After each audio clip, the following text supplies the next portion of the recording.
Oops. Hey everyone. I'm Crystal if you don't know me, but hello. And I'm making a video about the truth about history, and history has chosen you. So if you listen to the video, you'll understand what it's going to be about for all of y'all.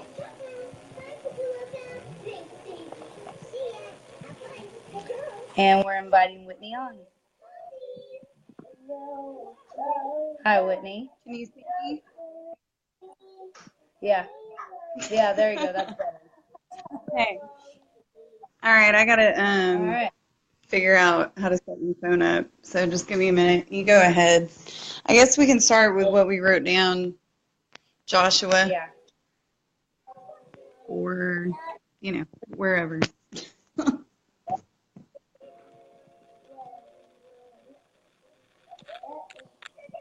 Okay. So we're going to start with Joshua 6. And as we do that, we're going to go into history of a lot of stuff. So here we go. Joshua 6. What history has to do with the word? Well, the word is history. And we're about to tell y'all what we've learned.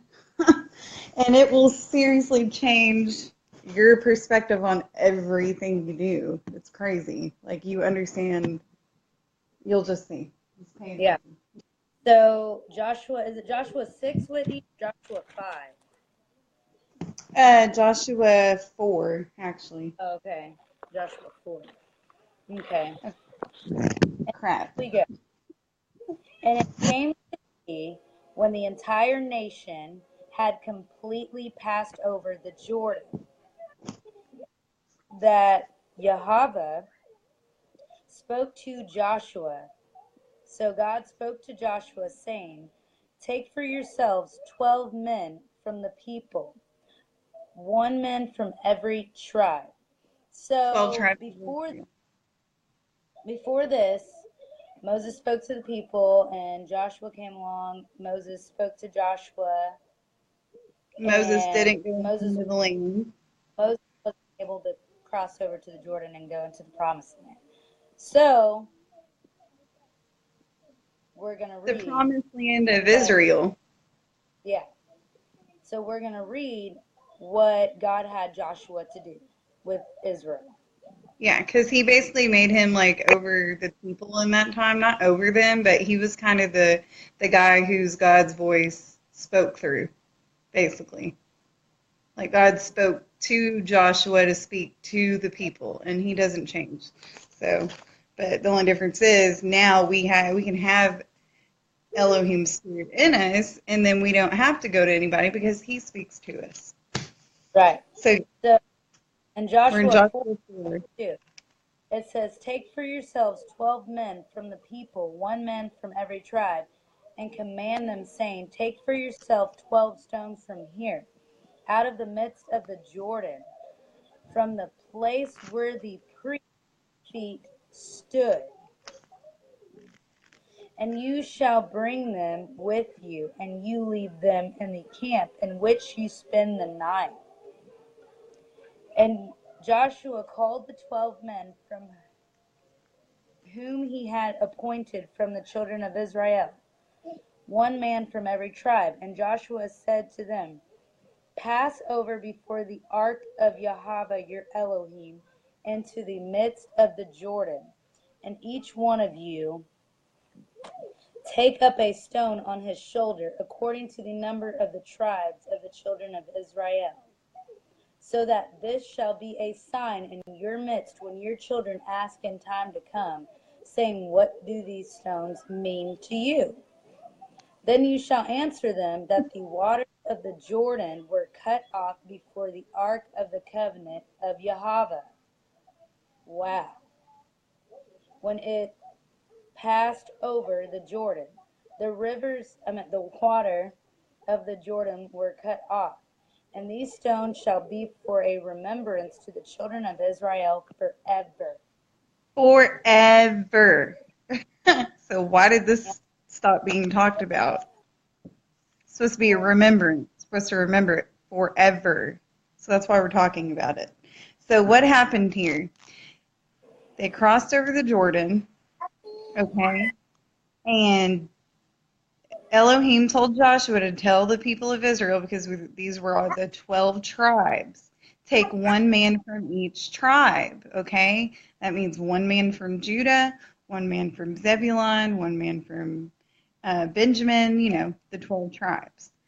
And you can find those in Genesis and throughout the whole word. But basically, they took one stone for each tribe and placed it in the Jordan, okay? So that's what we wanted to say to y'all, because now, if you're just tuning in, oh no, she's not, okay, anyways, we want to show you how that is connected with the Messiah and John the Baptist in the Jordan River.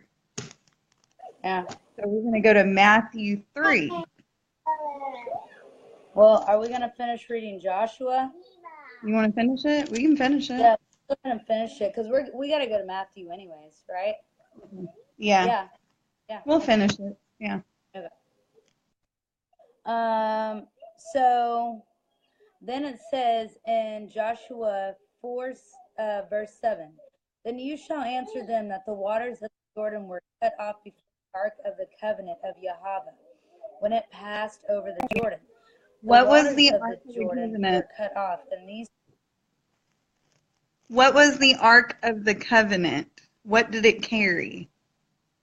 It carried the 10 Commandments, like the law, like God's The teaching. covenants, all of it. Yeah, yeah, yeah, yeah. The covenant is the promise. Ow! Stop it. Okay. Okay, So I and need y'all to know that. so, and these stones shall be for remembrance forever to the children of Israel.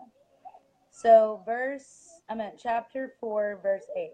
And the children of Israel did so as Joshua commanded, and took up 12 stones from the midst of the Jordan, as Yahweh had spoken to Joshua, according to the number of the tribes of the children of Israel, and took them over with them to their camp, and laid them down there.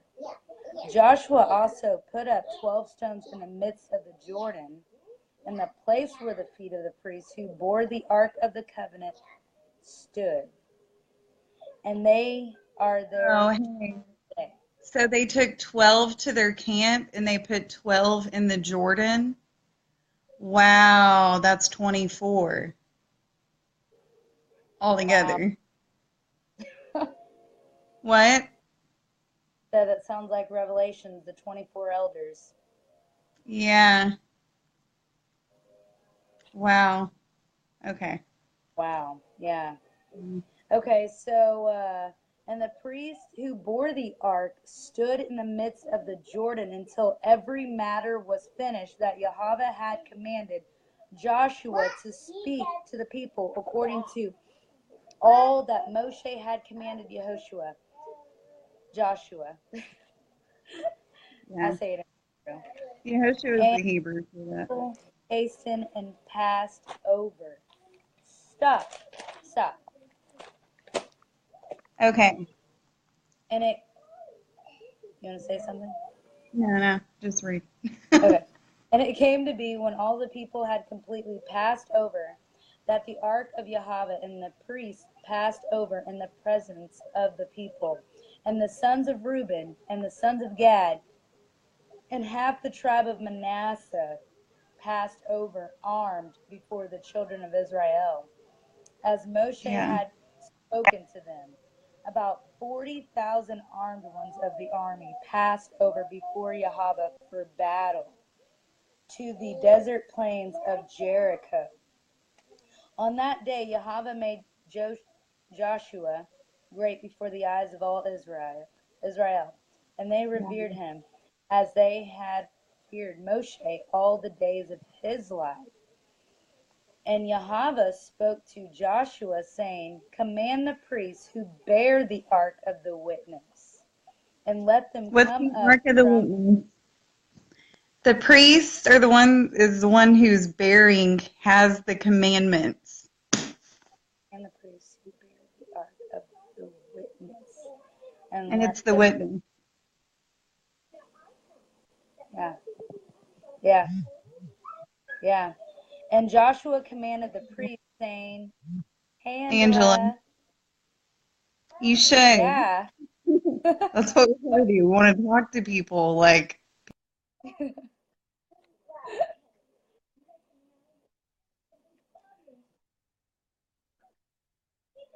Oh, you're cutting out a little. oh, yeah, You're cutting out a little bit. yeah. Hmm. That's weird. And Joshua commanded the priests, saying, "Come up from the Jordan." And it came to be, when the priests who bore the ark of the covenant of Yahweh had come from the midst of the Jordan, and the soles of the priests' feet touched the dry land, that the waters of the garden, that the waters of the Jordan returned to their place and flowed over all its banks as before. Wow. Wade in the So water. we've learned that the Jordan Okay. is connected to, so that we've learned that the Jordan River is connected to the 12 tribes of Israel. Yeah, yeah, Why would they yeah, place stones there to be a remembrance forever? yeah. Yeah. For us to Okay, remember. now let's go. You want to go to For Matthew? us to remember that we are Israel. We are from the Yeah. tribes. Yeah. And so it says, "And the people came up from the Jordan on the 10th day of the first month, and they camped in Galil on the east border of Jericho. And those 12 stones which they took out of the Jordan, Joshua put up in Galil." Wow. "And he said to the children of Israel, saying, Hmm. when children ask their fathers in time to come," wow, Today. saying, Today. What does that mean? yeah, that's Look, Elohim I'll ask it. saying, "I want to go back to Jerusalem. I want to go to the land." What does that mean? Look, I'm going to ask. What does that mean?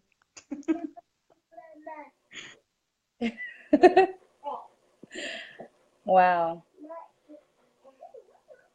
Read That's it. It'll tell you. What does it mean? okay. So what are these stones?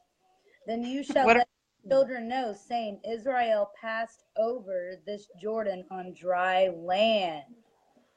Wow. "For Yahweh your Elohim dried up the waters of the Jordan before you until you had passed over." I'm just so happy and proud. Thank you, Angela.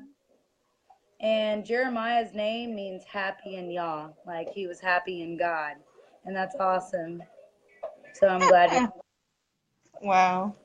Okay. And it says, "For Yahweh your Elohim dried up the waters of the Jordan before you until you had passed over. And Yahweh your Elohim did to the sea of reeds, which he dried up before us until we had passed over. So that all the peoples of the earth shall know that the hand of Yahweh, that is Who? strong, The people of the earth. shall know the hand of Elohim, of God. Move the That, waters. Like yeah, he's moving Hurricane Irma right now. yeah, yeah, yeah. Yeah. And it says that is strong. So his hand is strong. "So that you shall revere Yahweh your Elohim forever." So he's telling us to remember that we're from the tribes and that them stones are there to be remembered. We're supposed to remember. And now he's saying that to remember right here, what we just read, "so that all the peoples of the earth shall know the hand of Yahweh, that it Yeah. is strong, so that you shall revere Yahweh your Elohim forever." So to remember him. So now we're going to go on to Did Matthew you 3. go into history real quick? Real quick. Or did you want to go? Like, Let's go to what did Matthew you want? 3 first. Let's go to Matthew. Matthew 3. Yeah. All right, this is crazy. So let's see which river the Messiah was immersed in. Let's find out. I think we all know. The Jordan, where the 12 stones were. And let's see what he All even right. says about the stones, because he does talk So about you, them. so you said Matthew 3. Yeah. Okay. Do you want to read? Yeah, I'll read. Okay. And in those days, Johanan the Immerser came proclaiming in the wilderness of Judah and saying, Repent, for the reign of the heavens has come near. For this is he who was spoken of by the prophet Isaiah, saying, a voice of one crying in the wilderness, Prepare the way of Yahweh, make his path straight. And Johanan had a garment of camel's hair and a leather girdle around his waist, and his food was locusts and wild honey.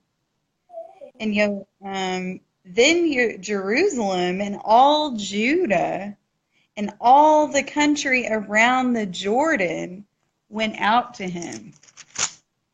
And they were immersed by him in the Jordan, confessing their sins. Okay, that sounds so religious. Yeah, They were that's true. confessing that they had broken the law.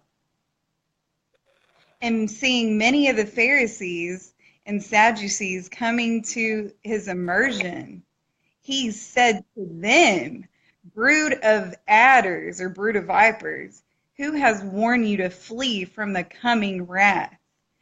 Bear therefore fruit worthy of repentance, and do not think to say to yourselves, We have Abraham as father. For I say to you that Elohim is able to raise up children to Abraham From from these stones. from Yep. these stones. The 12 tribes. Yep. Yep. So who's gonna? Oh crap! What? What? You froze.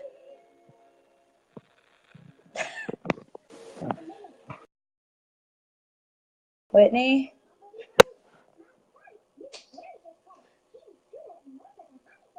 Okay. Is the video frozen? Like, did it freeze?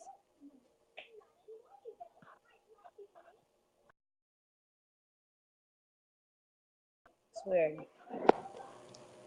Uh-oh. Okay. So, I guess maybe she got disconnected. I'm going to continue on reading verse 10 in Matthew 3. And the axe is already laid to the root of the trees. Every tree then which does not bear good fruit is cut down and thrown into the fire. I indeed immerse you in water unto repentance, but he who is coming after me is mightier than I. So John said, I indeed immerse you in the water unto repentance. But he's saying, he who is coming after me is mightier than I. So he's saying the Messiah. Because the Messiah immersed in the Ruach, in the Holy Spirit. John, so when the Messiah came to John and John baptized the Messiah said, now my people shall be immersed in the Ruach HaKodesh, which is the Holy Spirit. So he says, whose sandals I am not worthy to bear. He shall immerse you in the Ruach HaKodesh and fire. So he says, if you have faith as the size of a mustard seed, you can tell this mountain move. Yeah. So, wait. Okay, invite to broadcast. Hold on, Whitney. Okay, there we go. So yeah, and it says, his winnowing fork is in his hands, and he shall thoroughly cleanse his threshing floor and gather his wheat into the storehouse. He's talking about his people. He's talking about gathering us again. But the chaff he shall burn with unquenchable fire. Then Yeshua came from Galilee to John at the Jordan to be immersed by him. Wow. But John was hindering him, saying, I need to be immersed by you, and you come to me. But Yeshua answering said to him, permit it now, for thus it is fitting for us to fill all righteousness. Then he permitted him. And having been immersed, Yeshua went up immediately from the water, and see, the heavens were open. And he saw the Ruach, the Spirit of Yahweh, descending like a dove and coming upon him. Wow. And see a voice out of the heavens saying, this is my Son, the beloved, in whom I delight. Okay. So, what other chapter did you want to read real quick so we can go ahead and get into history? I can't hear you.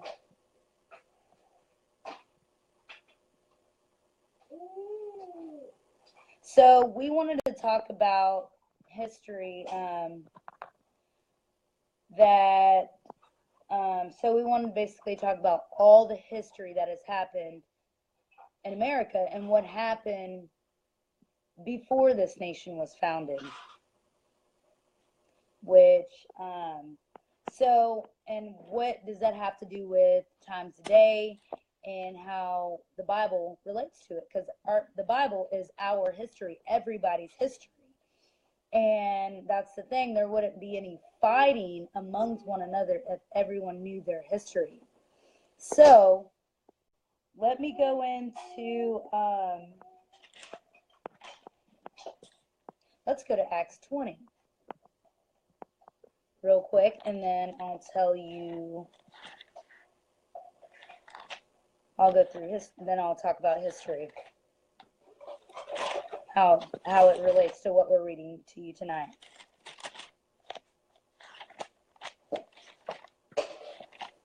Okay.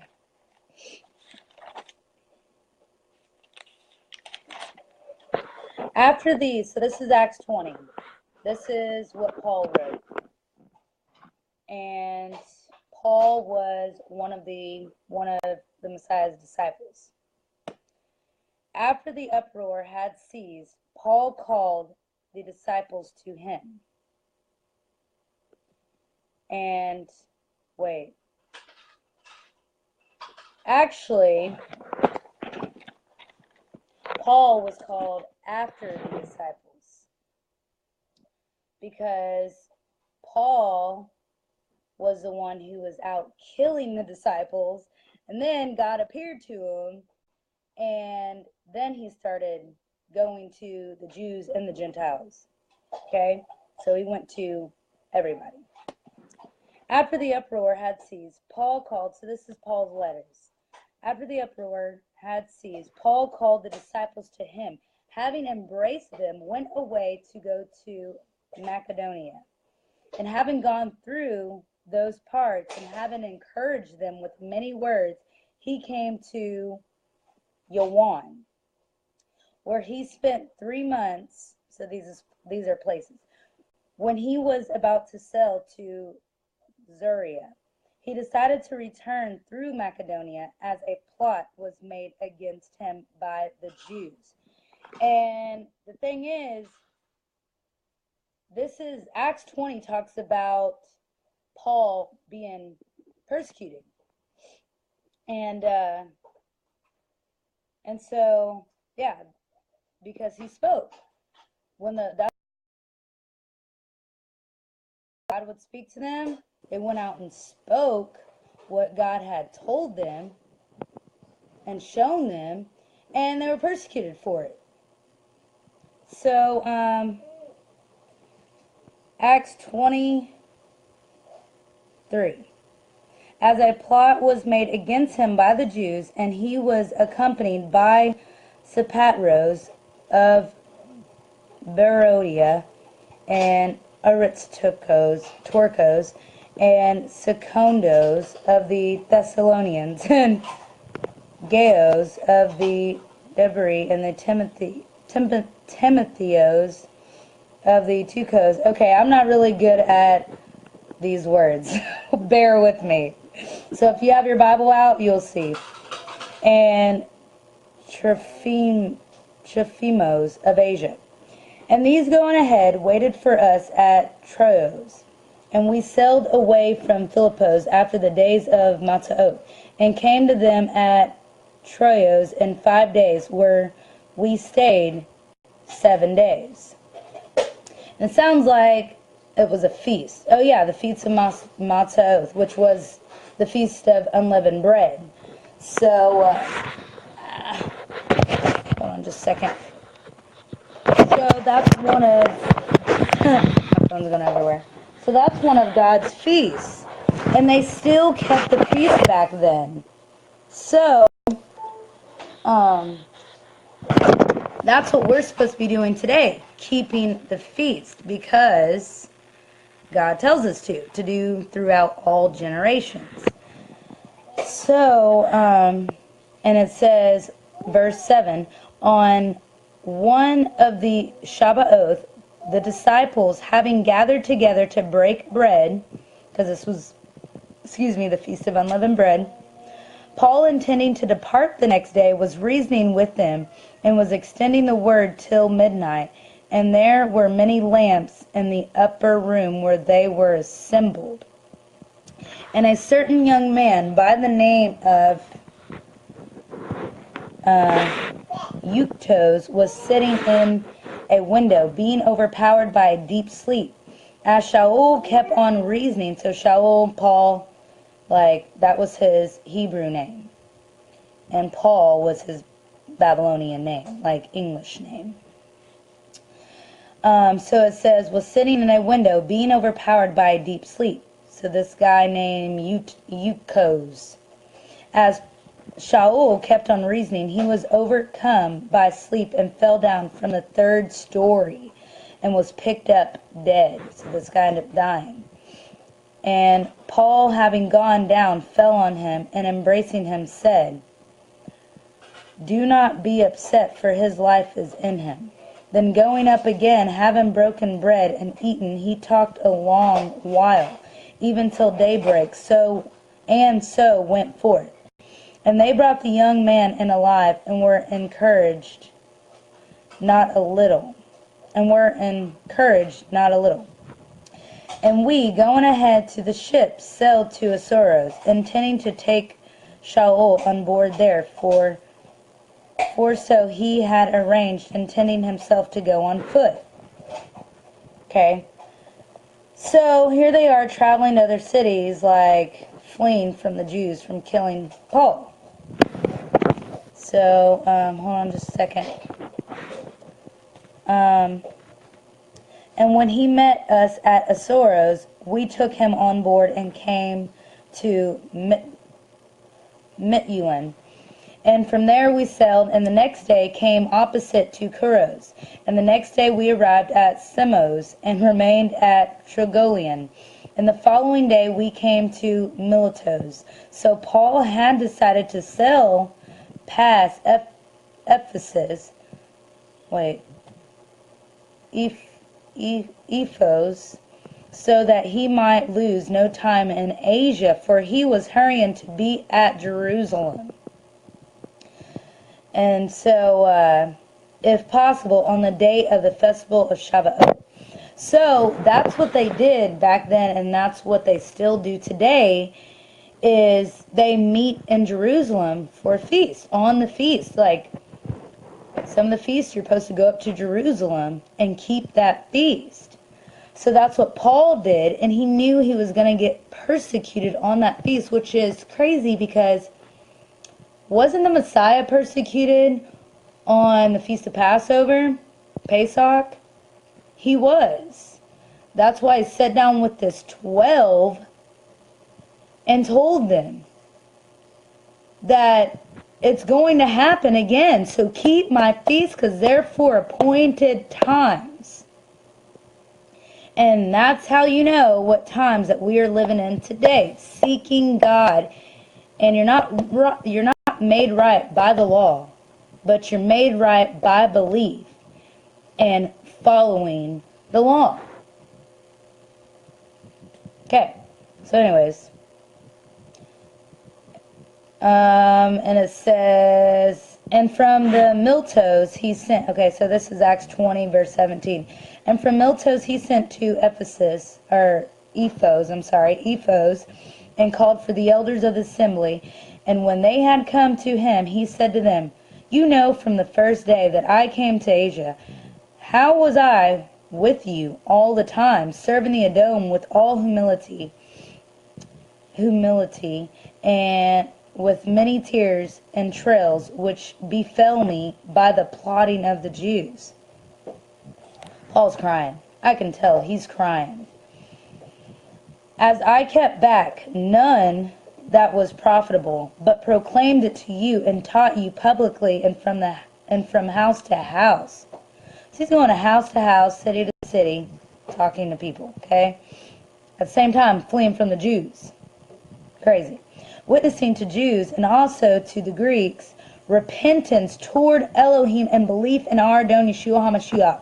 And now see, I go bound in the spirit to Jerusalem, not knowing what is going to meet me there, except that the Ruach HaKodesh witnesses in every city, saying that chains and pressures await me.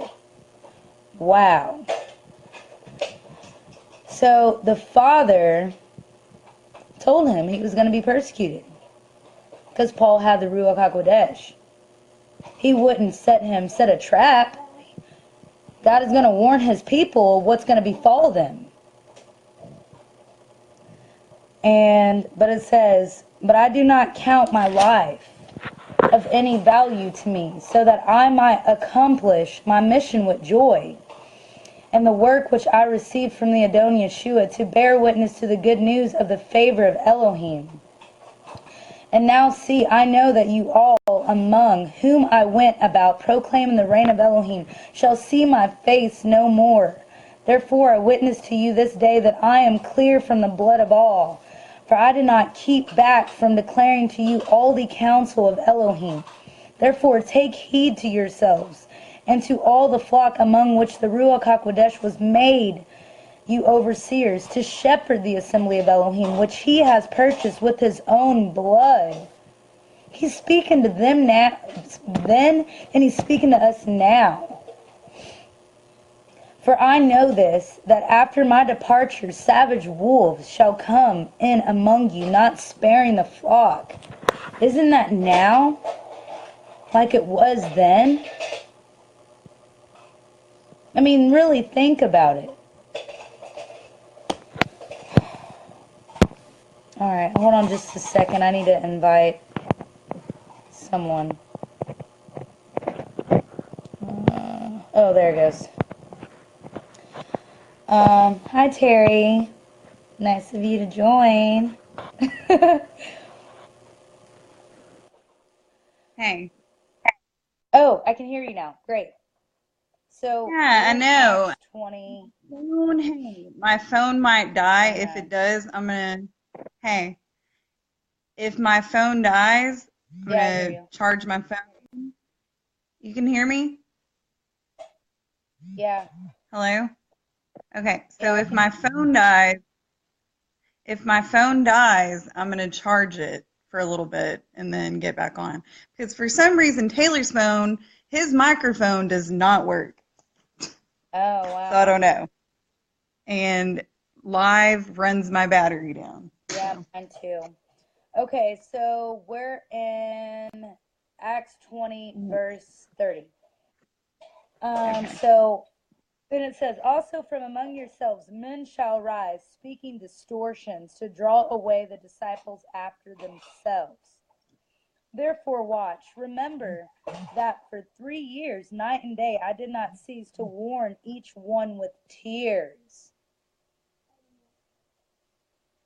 As they cried out, So he's saying that we also are crying that out. wolves are going to come in not sparing the flock Yeah. after he leaves. So what does that tell you about the Catholic Church that taught the other churches to preach Yeah. what they preach today? It goes all the way back to that time. The word says that God does not dwell in temples made by hands. So, and that's what we're going to go over today is history. And why does history go with the word? So let's start talking about history, I think. Let's do that so people can understand what they're talking Yeah. about in the word. So that just in case my Okay, phone dies, Siri, they I get it.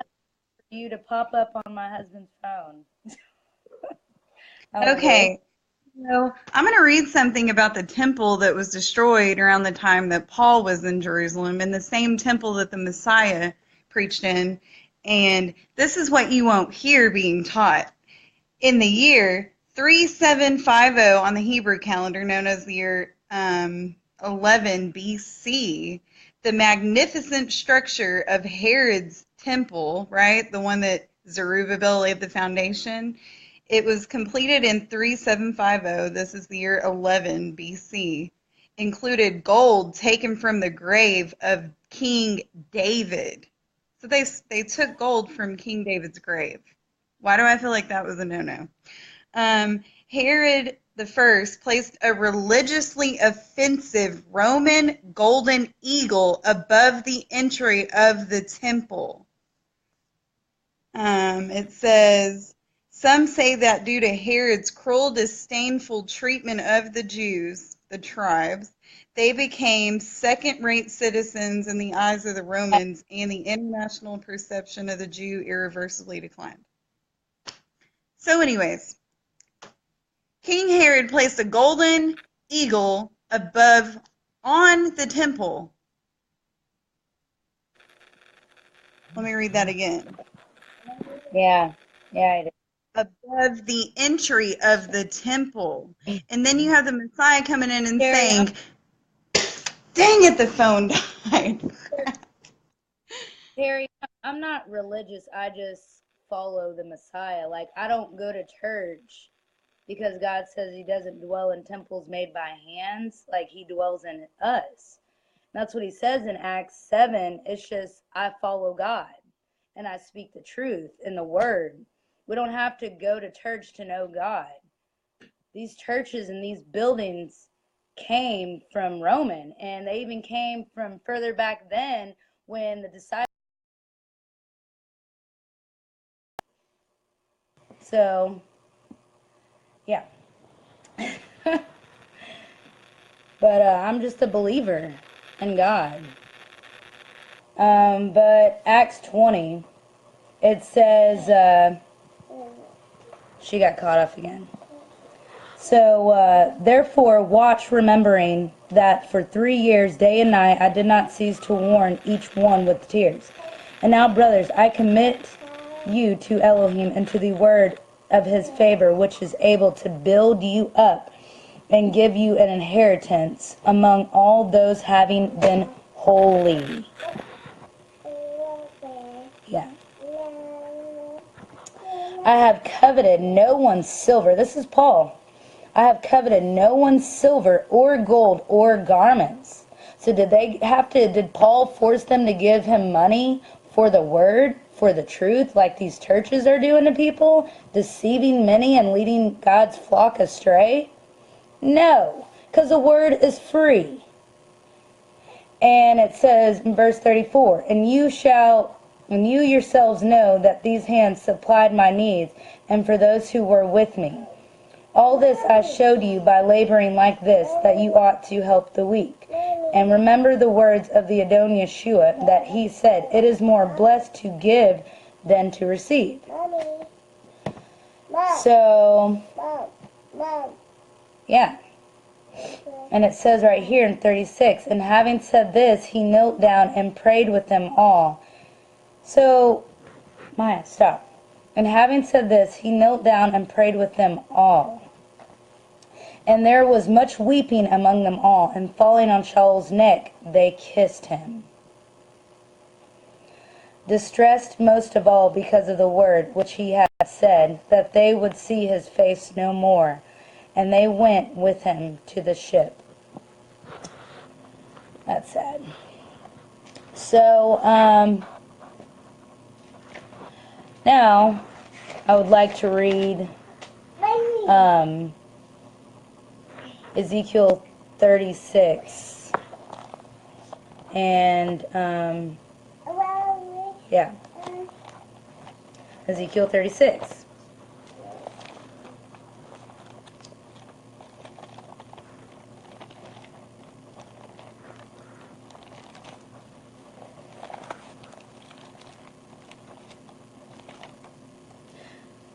But,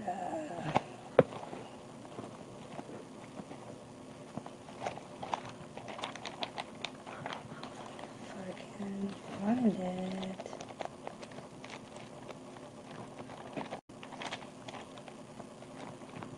You know what? Let's read Daniel.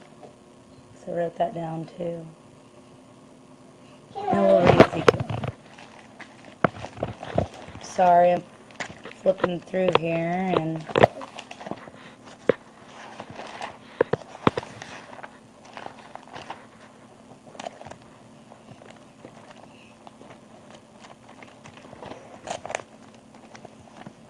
this is funny. It's taking me this long. It never take me this long to get to something.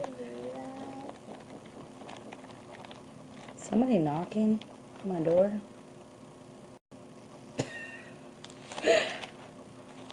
Okay, so Ezekiel 37, okay, and it says, you, son of man, prophesy to the mountains. So he's telling Ezekiel, like, a lot of times, God speaks and refers to us as mountains, okay, and as trees and as branches. So, I mean, it's like, just check this out. So, and you, son of man, prophesy to the mountains of Israel, and you shall say, O mountains of Israel, hear the word of Yahweh. Hold on just a second. I think someone's knocking on my door.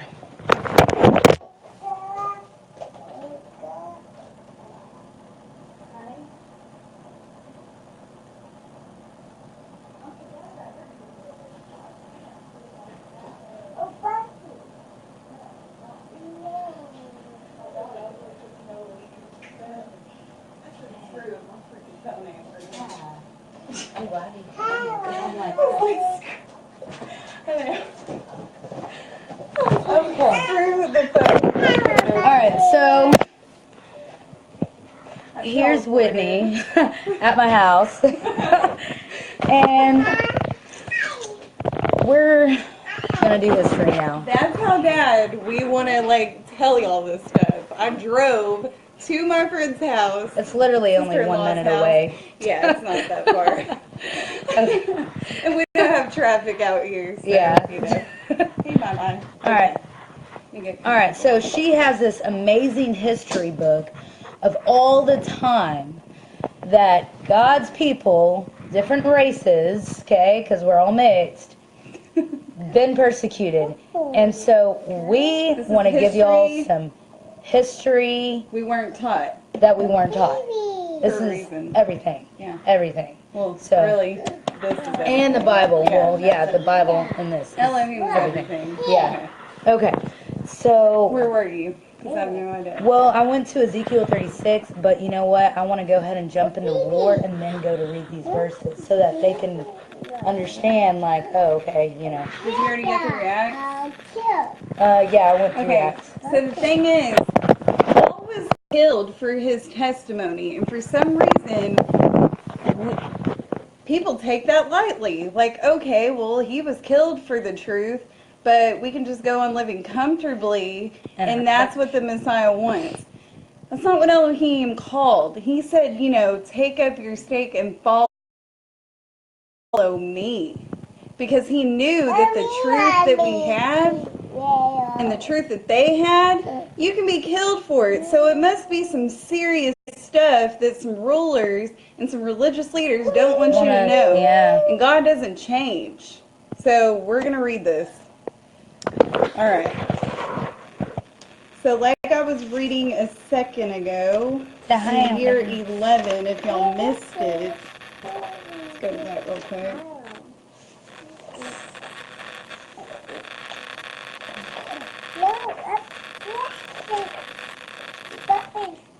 The magnificent structure of Herod's temple, completed in the year 11 BC, included gold taken from the grave of King David. Show them this. Like, flip it around.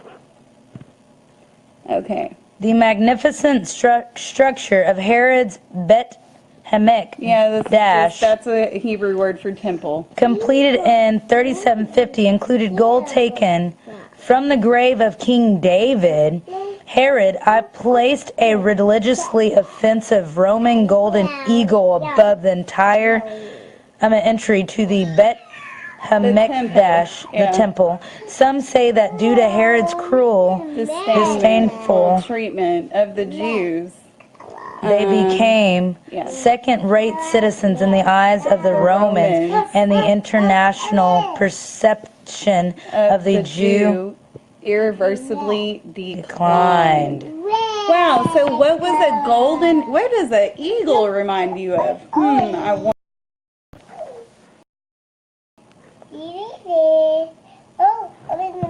So we know that's our national bird. Yeah. Like animal. Is So could it be that our government actually is a part of the Roman government that was in the past? Yeah, because Daniel talks about that. Actually. So in Babylon, when he was taken captive, he spoke to Nebuchadnezzar. There's the eagle on the dollar bill. With 13 stars. Yeah, with 13 stars right here. And the branch and the wheat. An olive branch. Yeah. Olive branch and the wheat. Tree. And then there's like a pyramid. Oh, like yeah, Egypt. a pyramid. Looks like Egypt, yep. So let's go into history. History's fun. Okay. So It really is. when you know the truth, it's fun. So let's go to. Did you write down there? Well, So actually, we need to do a little fast history over the Bible and up to now. Oh, I have all the that. main thing. I wrote all that down. So it goes all the way back to Egypt. Pharaoh, we know that Pharaoh was making the Israelites, right, build a bunch of stuff, right? Probably temples to false gods and other things like that. And while the Israelites were in Egypt, they picked up some of Egypt's ways, okay? But Elohim still delivered them out of Egypt. And after they were delivered out of Egypt, they were told to remember and keep the Passover, okay? And somewhere in between that time up to Nebuchadnezzar, you have a temple that was built. And King David was the one who was told by Elohim that, to build a house, okay? Solomon ends up building a temple, which that was God's plan to prove a point to us. But the house that he was talking about was the house of Israel. And who is that foundation stone in the house? That was the Messiah. He is the foundation stone. He said the stone which the builders rejected has become the chief cornerstone, which is a foundation stone. Ezra writes, the hands of Zerubbabel have laid the foundation for this temple after they had come back out of Babylon after being in captivity. And then he says his hands will complete it. Who's he referring to? He's referring to the Messiah. So guess what? Paul goes on to say that Elohim does not dwell in temples made by hands. So for whoever is building buildings and thinking that God is dwelling in these buildings, he dwells inside people. Paul made that clear. The Messiah made that clear. Elohim made that clear when he spoke to his prophets, and his prophets spoke about it. Okay? The renewed covenant. He said, no more shall any man teach his neighbor, or every man his brother, saying, know the Lord. He said, because they will know me. Well, how are they all going to know him? He said, I will put my Torah, which means my teaching, which means Old Testament and New Testament, all of that, into their minds, write it on their hearts. I will be their Elohim, and they will be my people. And why is he saying he would do this? Right before that, he said, it is too small a thing for you to be my servant, to restore the tribes of Jacob, to bring back those of Israel I have kept. I will also make you a light to the Gentiles, which is the nations, a light to the nations, so that my salvation may reach to the ends of the earth. That was what the Messiah came to do. Jeremiah 31. Yes. And the Messiah never said to do away with Passover. He said, do it in remembrance of him. Yeah. So Paul said, I know after my departure, savage wolves will come in, not sparing the flock. And some of the people from that group would even after Paul left, would make them follow after themselves. So we have to put on our discernment. We have to test the spirits, y'all. We got to stop just believing everything we've heard. Yeah. Many are called, but few are chosen. Because we cannot be afraid. For that reason, the Messiah went out and spoke. And if you want to look at it like this, how do I know we're supposed to be keeping the feast? Because they don't revolve around money, okay? And what holidays revolve around money? Each and every single one that we have been taught to keep, because our ancestors were told and forced to keep these. Learn about Constantine in Rome, and you'll see that was forced on the people to keep those. Yep. And also, he said you cannot worship Elohim and money. You'll either love one and hate the other. You cannot worship both God and money. Yep. Elohim and money, right? So, which feast are you going to keep? Are you going to keep Elohim's feast? Or are you going to keep going your same exact way that you're going in, and then a hurricane comes, you don't even know what's going on, you're going to be with everybody else freaking out, or are you going to choose this day whom you will serve? Because as for me and my house, we're going to serve Elohim. And I don't boast in myself. I boast in the truth that was given to me by Elohim and the Mashiach, the Messiah, Yeshua. This might not be a gospel or a truth that everybody wants to hear, but this is the truth. If you want to be told, come here, I will tell you how to be more comfortable in your flesh, you're not going to get that here. You're not, because many antichrists and many false prophets are going out and doing that. And guess what? Romans 11 says,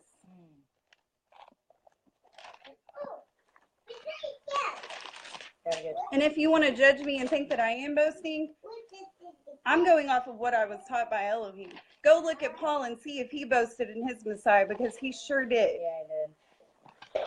Me, I'm nothing. I'm a weak human being, okay? But I've been made strong through the Elohim of Abraham, Isaac, and Jacob, who brought forth his son, who is the promised Messiah, who is actually he is my brother in Messiah. He is not Elohim, but he is one with Elohim, where it talks about it in Deuteronomy 6. Hear, O Israel, Elohim is one. Same gospel. He taught the same gospel that his father had given to the children of Israel. So for whoever is telling you that the law is done away with, that the covenants that Elohim, the Creator, promised to his people and to their seed, which is you, if they're saying it's done away with, you need to test the spirits. Okay, so Romans 11. I say then, has Elohim rejected his people? Let it not be. For I am also an Israelite of the seed of Abraham, of the tribe of Benjamin. Elohim has not rejected his people whom he knew beforehand. Or do you not know what the scripture says?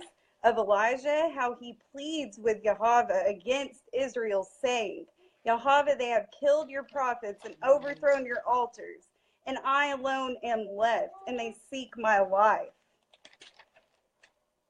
But what does the answer of Yahweh say to him? I have left for myself 7,000 men who have not bowed the knee to Baal. And what is Baal? Baal was a false sun god that is not real. It is Satan in disguise, coming as an angel of light. And you know what? Guess what day he gets worshipped on? Sunday. Straight up, he does. Sunday. That's true. And I recall another person in the Word who worshipped a sun god called Ra, and his name was Pharaoh. Yeah. And I recall someone the other day who called for National Day of Prayer on Sunday. It's right in front of our eyes, but we've been blinded. But guess what? The blinders are being taken off. Yep. Yahweh, they have killed your prophets and overthrown your altars, and I alone am left. I wonder who was brought to this land and killed and tortured in slavery. You know what? Shadrach, Meshach, and Abednego did not bow before the golden statue that Nebuchadnezzar set up.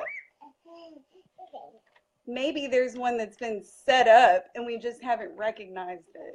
Maybe that's why that football player, what's his name, Kaepernick or something? Yeah. Maybe that's why he's not doing the national anthem, because maybe Elohim is trying to send a point that he is like a Shadrach, Meshach, and Abednego. But because we have forgotten the word, we don't recognize it. But what does the answer of Yahweh say to him? I have left for myself 7,000 men who have not bowed the knee to Baal. So therefore also at this present time a remnant according to the choice of favor has come to be. And if by favor, it is no longer of works. Otherwise, favor is no longer favor. And if it is of works, it is no longer favor. Otherwise, work is no longer work. What then? Israel has not obtained what it seeks, but the chosen obtained it, and the rest were hardened. As it has been written, Yahweh has given them a spirit of deep sleep, eyes not to see and ears not to hear unto this day. David also says, let their table become a snare and a trap, and for a stumbling block, and a recompense to them. Let their eyes be darkened not to see, and bow down their back always. I say then, have they stumbled that they should fall? Let it not be. But by their fall, deliverance has come to the nations, to provoke them to jealousy. And if their fall is riches for the world, and their failure riches for the nations, how much more their completeness? For I speak to you as Gentiles, people from nations, inasmuch as I am an emissary to the nations. I esteem my service. If somehow I might provoke to jealousy my own flesh and save some of them. For if their casting away is restoration to favor of the world, what is their acceptance but life from the dead? Now if the first fruit is holy, the lump is also. And if the root is holy, so are the branches. And if some of the branches were broken off, and you being a wild olive tree have been grafted in among them, and came to share the root and the fatness of the olive tree, do not boast against the branches. And if you boast, you do not bear the root, but the root you. You shall say then, the branches were broken off, that I might be grafted in. Good. By unbelief they were broken off, and you stand by belief. Do not be arrogant, but revere. For if Elohim did not spare the natural branches, he might not spare you either. See then the kindness. Here you read. Okay. See then the kindness and sharpness of Elohim on those who those who fell.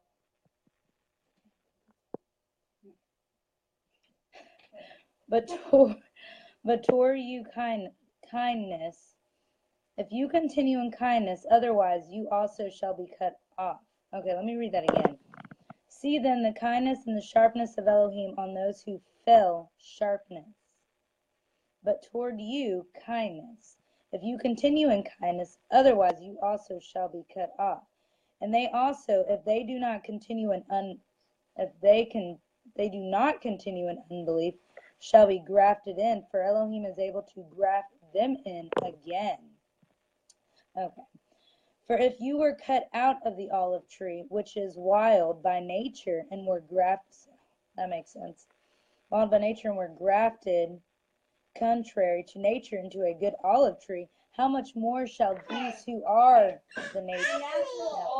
The natural olive branches were the 12 tribes of Israel, which people say is done away with today. So, yeah.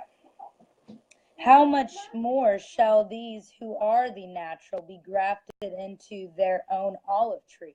For I do not want you to be ignorant of this secret. And that is grafted into their own olive tree. That's Jeremiah 31, when he restores the tribes of Jacob and brings back those from faraway lands. Israel, whom he has kept.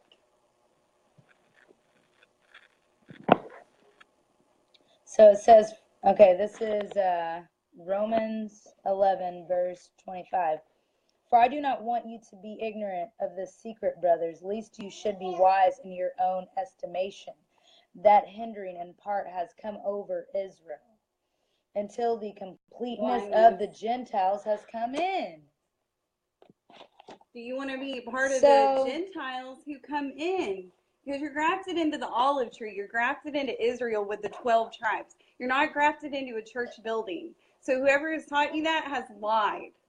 And you know what? Even if those people are listening, I want you to know too, like forgiveness, we know all about that. We do. You know all about that. So it doesn't matter how far you've fallen away, God is forgiving. But you can't keep on going sinning. That's what Paul said. Should we continue on sinning? Absolutely not. And he said the Torah, if it wasn't for the Torah, he wouldn't know what sin is. But the Torah, the commandments, the covenants, that is the thing that is not being taught today. You want to know why? Because people were brought over here as slaves, and the people over them taught them to do away with the law so that Israel would forget. Same old story. Read Deuteronomy 32, 34. And made them to convert into Christianity. And to take on pagan feasts like Easter to worship a false god called Ishtar. This is real. If you don't believe me, you can look all this up for yourself. You can seek Elohim. He's going to reveal it to you. Because you know what? Without all of this, without everything that I'm saying, I want to ask you a question. How are you being persecuted? How are you being set apart? How are you being holy like you were called to be? Because Paul said the Torah is holy and good. So we're supposed to be holy. Even the 12 said that. Yeah. How do you be holy? Let me ask you a question. Do you go into a church, sit in and listen to a pastor? Is that how you become holy? No. And I'm saying all this out of experience because I used to be that person going in, sitting and just listening, walking out. My life wasn't changing. And I was seeking Elohim and I kept missing it because I was blind too. That was me too, going into churches and people coming out, continuing to do the same thing. Partying, smoking, and drinking, and being hatred, and being sad all the time, going into church like, oh, something should change. I should feel God's presence. But I don't. I don't feel love. Never felt love going into these church buildings. But one day, God decided to talk to her and talk to me. And he talked to me, and then I talked to her. That's how that worked. 9 years later. God called both of us. Many were called, but few were chosen.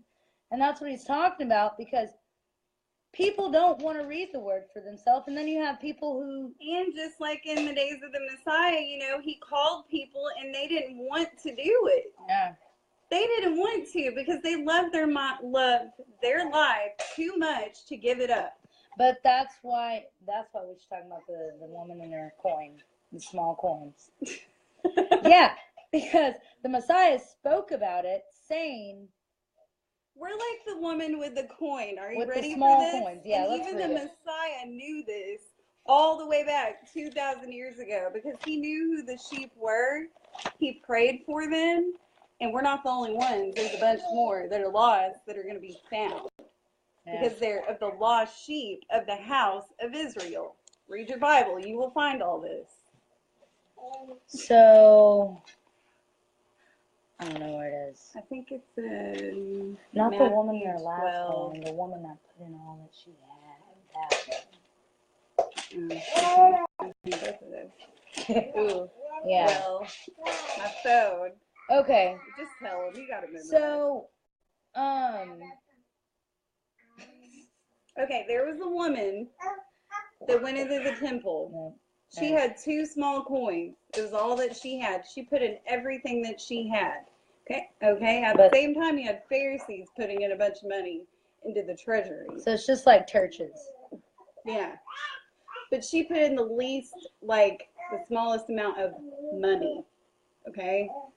And then the Messiah stands up and said, I tell you that this woman, what did he say? That this woman has put in all that she, more than anyone there. Because she has put in all that she has had to live on. And so, and he said that like she received, or like something, like the reign of Elohim. So, like he's trying to get at a point, like he was making a point, like to stop, because he also talks about how we've been led astray by our ancestors.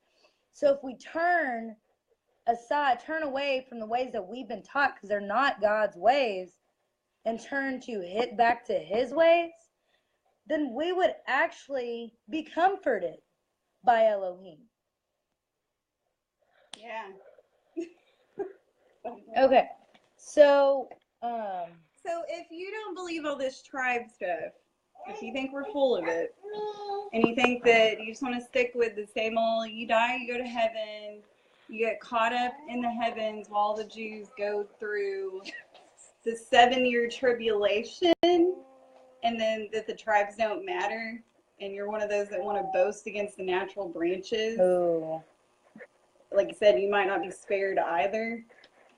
If they were broken off so that you might be grafted in, you might not be spared either if you boast against the branches. So we want to go to Revelation 20. Oh, yeah. Yeah. Man, I wish I had something to hold my phone on. I can't. Revelation 21. My arm's getting tired. Yeah. It's real people problems. So, Revelation. And hey, I know that I might look crazy yelling at y'all. I'm not trying to yell at y'all, okay? But you got to understand, I have the Ruach HaKodesh. I have Elohim's spirit living in me. That's what I have. That's what they immersed with. They gave each other the Ruach HaKodesh by belief. When you believe, you will have it, okay? Elohim will give it to you. All you got to do is ask. Freely you have been given, or freely you have received, freely give. That's what we're doing. We don't want your money, okay? Paul never wanted silver or gold from anybody. That's what I read. Oh, you did? Yeah. So, as for the tribes, we're going to show you that wasn't done away with right now. Revelation 21. Yeah, there's one more chapter. But it all kind of runs together. Like these chapter markers were not originally in here. So. And I saw a renewed heaven and a renewed earth. For the former heavens and the former earth had passed away, and the sea is no more. And I, John, saw the holy city, which is the renewed Jerusalem, coming down out of the heavens from Elohim, prepared as a bride adorned for her husband. And I heard a loud voice from the heavens saying, the tabernacle of Elohim is with men, and he shall dwell with them. Is this and 21? they shall be his people, and Elohim himself shall be.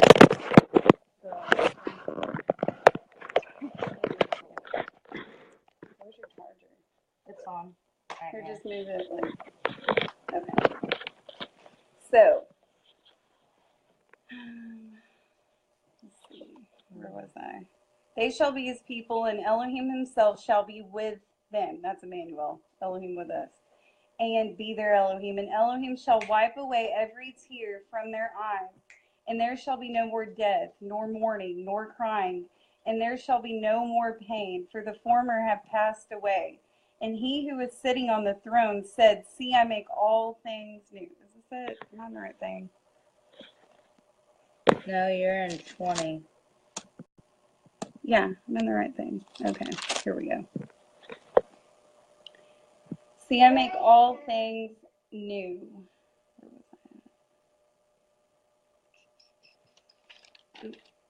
Okay. Okay. And he said to me, this is verse 3, Revelation 21, write, for these words are trustworthy, true and trustworthy. And he said to me, it is done. As for the Alpha and the Omega, that's Greek. I'm going to go with the Hebrew alphabet. I am the Aleph and the Tav, the beginning and the end. To the one who thirsts, I shall give of the fountain of water of life without payment. The one who overcomes shall inherit all this, and I shall be his Elohim, and he shall be my son. But as for the cowardly and the untrustworthy and abominable and murderers and those who whore, worship other gods, drug sorceries, and idolaters and all the false, their part is in the lake which burns with sulfur, fire and sulfur, which is the second death. And one of the seven messengers who held the seven bowls filled with the seven plagues came to me and spoke with me, saying, Come, I shall show you the bride, the Lamb's wife. So Israel is basically Elohim's wife. That's why he even created, a marriage. Because he was trying to get a point across of something spiritual with using something physical. And he said, you shall leave father and mother, and the two shall become one flesh. Well, he says, I and the Father am one.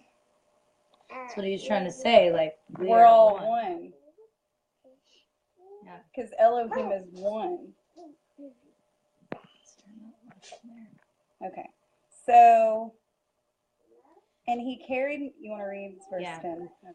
And he carried me away in the Ruach, in the Spirit, to a great and high mountain, and showed me the great city, the holy Jerusalem, descending out of the heavens from Elohim.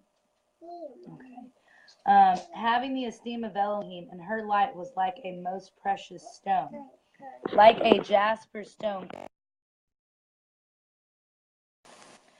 And having a great and high wall, having 12 gates, and at the gates 12 messengers, and names written on them, which are of the 12 tribes. Oh wow, the 12 tribes still of the matter children of at the Israel. end of the word. 3 gates on the east, 3 gates on the north, 3 gates on the south, and 3 gates on the west. And the wall of the city had 12 foundations, and on them were the names of the 12 emissaries of the land. Go ahead now. Here, let me video. That's Cowboy. His eyes were glowing. That's funny. And he who spoke with me had a golden measuring rod to measure the city and its gates. and its gates and its walls. Remember that? Yeah. And the city lies 4-cornered, and its length is as great as its breadth. Yeah, width. And he measured the city with the rod, 12,000 stadion. The length and the breadth and the height of it are equal. The cornerstone. The stone which the builders rejected has become the chief cornerstone. Okay, tonight we've talked about how the Messiah was immersed in the Jordan River where the 12 stones, one for each tribe, were laid. You can find that in Joshua 4. Okay, why did he choose to be immersed there? Maybe because the 12 stones were there as a remembrance forever. Okay, and so the stone which the builders rejected became the chief cornerstone, the foundation of this temple. Okay, and the thing about it is in Ezra, So this is a spiritual temple. See, if you read the word, you find that everybody's like a lot of the people that the Messiah spoke to were caught up in the physical. Like, for instance, he told his 12, he was like, what did he say about the bread? Beware the leaven of the Pharisees. Yeah. And they're like, oh crap, we forgot to bring bread. Like, and then he's like, don't you realize I'm not talking to you about bread? I'm talking to you about something spiritual. Beware of the leaven of the teaching of the Pharisees. And who were the Pharisees? The religious teachers of that time. Yeah. So he is spirit, and we're supposed to worship him in spirit and in truth. What happened?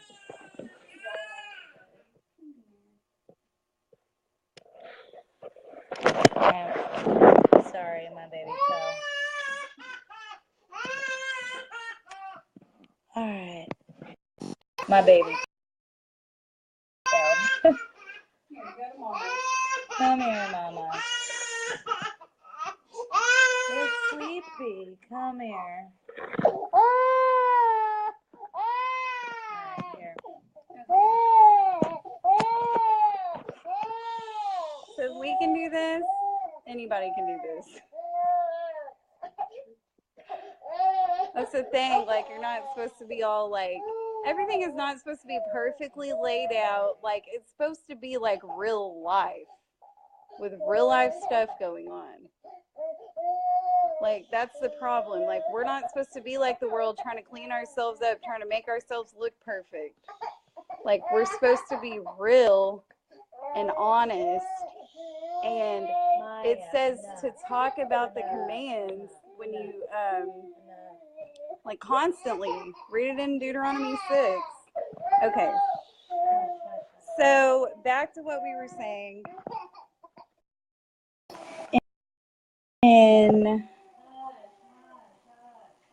Okay, so we're looking at Revelation 21, how they're talking about how John has seen a vision, like Elohim showed him the holy city, the New Jerusalem that's going to come out of heaven, okay?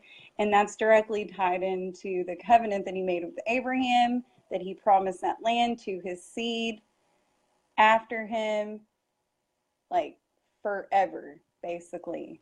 So now this New Jerusalem is coming out of heaven, and you see that the tribes still matter because it has 12 gates, okay?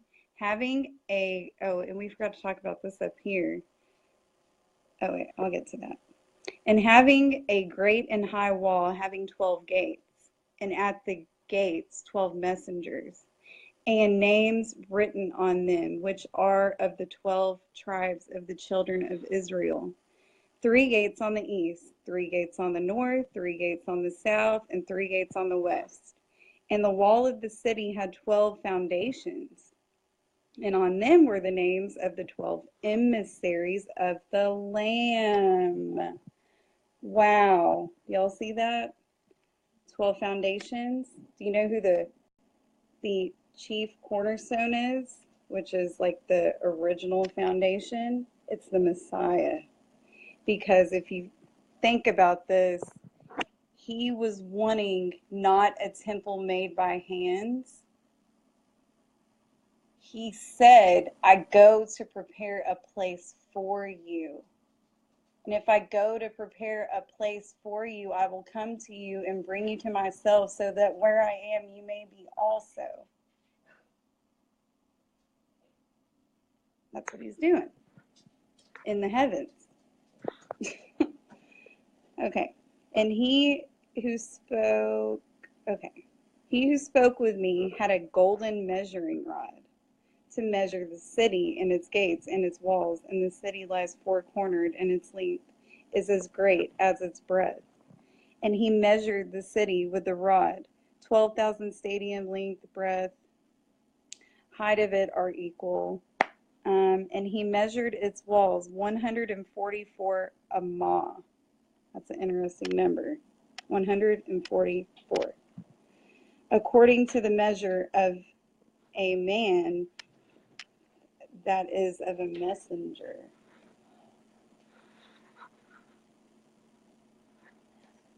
Yeah. Well, you know the messenger. No, that's Messiah.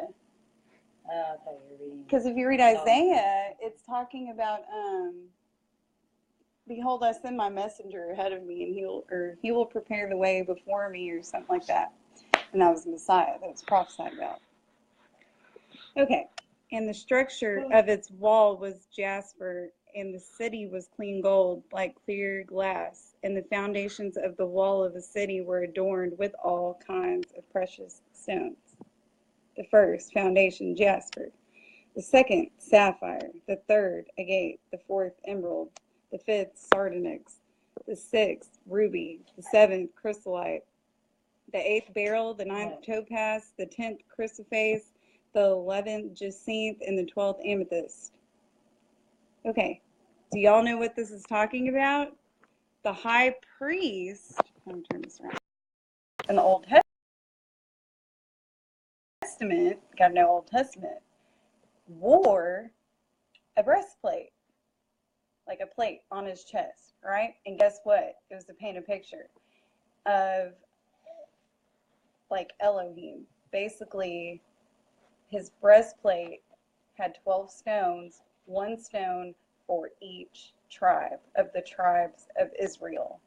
And here we find the New Jerusalem talks all about the 12 tribes of Israel. So why would John talk about something if it was done away with? If it didn't matter anymore? Maybe it wasn't. Maybe wolves came in, like Paul said, not sparing the flock, killed the people, okay? And the truth was hidden from us for a little while. And maybe now it's all coming out in the open. Because he told Daniel, hide the words and seal the book until the time of the end. Yeah. So, yeah. Yeah.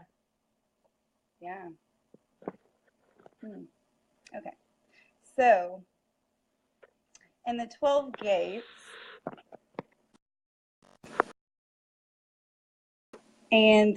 gates, were 12 pearls. Each one of the gates was a single pearl. Where did the Messiah talk about pearls? Maybe we should go look at that. Is that on? Dang it. I need to look at those. Girl, look at that. Pick one. Dude, I was having phone trouble earlier so bad. Okay, I'm going to talk to y'all about this pearl. I got to find this verse real quick.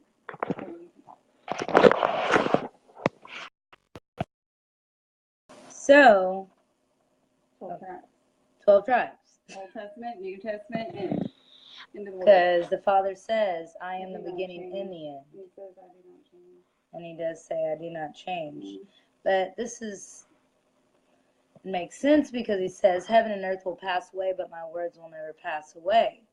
Well, heaven and earth has passed away, so that means his commands, his law, his teaching still remains. So, actually, and the thing about a pearl, it's interesting, I learned about it. A pearl is made from a single grain of sand. Okay. Oh, yeah. And what happens is a clam decides to like swallow this single grain of sand. It's crazy because God told Abraham he would have descendants as numerous as the dust of the earth. The sand also. And he says, sand. He says as numerous as the sand. The crazy thing about it is this sand is somehow goes into this clam shell. Clam thinks that it is an intruder, so it starts putting this coating on the pearl or on the sand, right? And then you end up having the pearl after so many coatings, okay? And then one day someone finds the shell. That's probably Messiah, right? It's Elohim. And he opens the clam, takes pearl out, sets the pearl free. That makes sense. It's like the 99 sheep. Yeah. He went after the one that needed repentance. Yeah. Then the 99 that didn't need any There was more joy over the one that repented than over the 99 that needed no repentance. Yeah. Okay. Pearl. I'm so proud of this. What? What are you on? What are you reading right now? I was reading. Matthew? No. Oh. Revelation. Girl, you need to Bible. Matthew? No, bro. I was very in. Okay. Okay. What were we gonna read? We always I start. want to show videos like we want to talk about World War history. One, Yeah. World Okay. War II, 6-Day War, Black Plague, and we want to talk about history. Let's talk about what happened today. That's okay. We'll talk about what happened today. All right, you want to go? Okay, so we know that this is a short, like, summary of history. We know Moses in Egypt, slaves, having to build stuff, hard labor, right? And then they get set free out of Egypt by all these miracles, and most of them were, stuff that was like, what would you call it? Natural catastrophes, like blood turned to water, frogs. It was all had to do with Elohim's creation, okay? Then they're led through the wilderness for 40 years because it took them 40 years to get the point that they needed. 430 years. Led through the wilderness. Oh, led through the wilderness for 40 years. But yes, they were in Egypt for slavery. 430 years in Egypt. They were there 430 years. They were actually slaves for 430 years. So then you have them after wandering through the desert for 40 years, because Elohim's trying to get the point across, like, obey my commands. Like, don't let these leave your heart. Remember my covenants. Remember what I did when I drove out this army. Like, he's driving out all of these nations that are on the land of Israel. Yeah, and he goes before them to do that. And so, yeah, David did that to me. So, then you have them crossing the Jordan, placing the stones. Then you have Israel, after a little while, wanted a king to rule over them. Because all the other nations had a king ruling over them. Like, Elohim wasn't enough, man. Like, he parted the ocean. But, Yeah. So, then they had Aaron make a golden calf. They had Saul. In the wilderness, they had Aaron make a golden calf. And they worship a golden calf. And you might be thinking, like, why would they do that? That is so stupid. Like, I would never do that. But we have a statue in Washington of Abraham Lincoln. And we have a statue of Washington. Yeah. There's statues everywhere. But there's a golden cow statue outside the stock market building on Wall Street. Yeah. And what does gold represent? Wealth and money. Yeah. And what happens to cows? They're sold. Buying and selling. Trading. Yeah. Making a profit off of Elohim's people. But we're supposed to be slaughtering cows. We're supposed to be slaughtering. Yeah, but okay, so this is Torah. We're jumping around on a bunch of stuff. Yeah, but Torah, like Old Testament laws, here's the thing. You might think, oh, those slaughtering laws, like those are all done away with. Let me tell you something that God laid on me. You want to know why we probably have all of this illness in the U.S.? Because in the Torah, you're supposed to have everybody work 6 years, and on the 7th, they're supposed to be able to take the whole entire year off. That's what's in the Torah that you didn't know about, probably. A whole year to spend time with your family. And then if you're newly married, you're not allowed to go to war or to go into the army. So those are just a couple of the laws. Yeah. And also, Elohim told Israel how to sacrifice animals. You might be thinking, like, that's crazy. But you know what?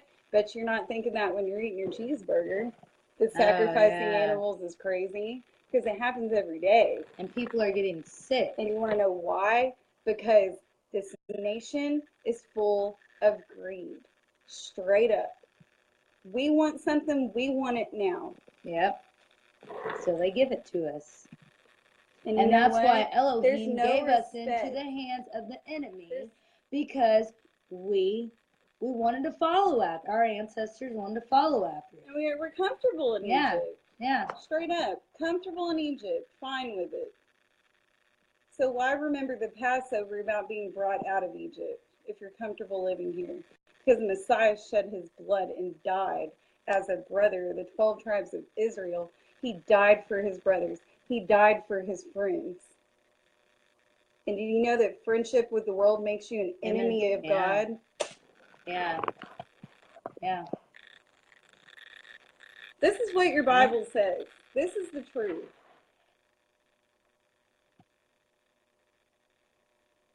And this is why the Messiah was killed. Because he spoke the truth.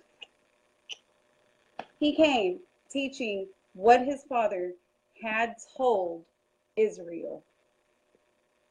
But greedy men, controlled by Satan over time, wanted to have control over people. Yep. Just like Nebuchadnezzar. And that's what the Messiah just like spoke. Pharaoh. What he said too, he said they'll divide the land for gain. They And divided the people for gain. And guess what? The land of Israel was also divided. Like when they had to border off the land when all the tribes came in, they divided their portions in the land. So you had this part of the land called Benjamin. It would be like if you divided it up in states, except there was Benjamin, and Zebulun and Judah. And Asher. And but Levi had no portion. But he did. He had Elohim was his portion. But here's the thing too, it says in Daniel that someone will come and divide the land for gain. The land is directly related to tribes. Mm-hmm. So did somebody come in history and maybe divide up the tribes? If you look at it, you'll find it. They did. They had Ethiopian Jews. Look at Acts 2. That went up to the Feast of Pentecost. Yeah. That was just one nation among many that went up to keep the feast. And Daniel saw what would happen. He was spoken of by, the angel Gabriel? Michael? Michael. Yeah, Michael. He told him, he said, I got to tell you what's going to happen to your people in a later time. And what happened was, he told them that after the Messiah is killed, let's go to it.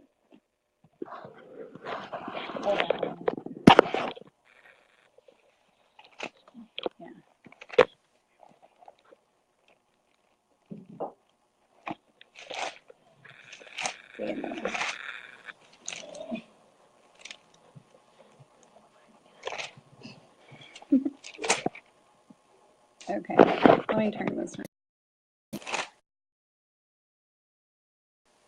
I think it's in 9, maybe.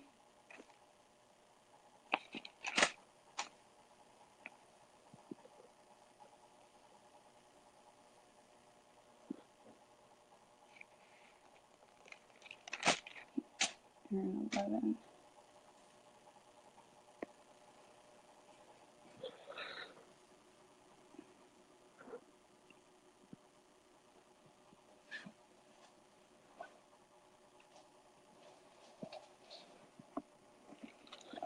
Let me get my Bible. I know where it is. So basically, Daniel was shown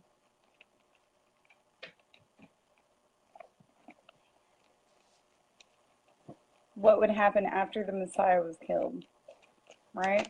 So we have history. We just have to seek Elohim and he'll reveal it. Okay. He'll explain it. You have no need that anyone teach you. You have one teacher, Elohim. He says, "For do not call anyone rabbi, rabbi, for Teacher, I am." teacher, pastor, for I am pastor. a It's all the rabbi. same. Yeah.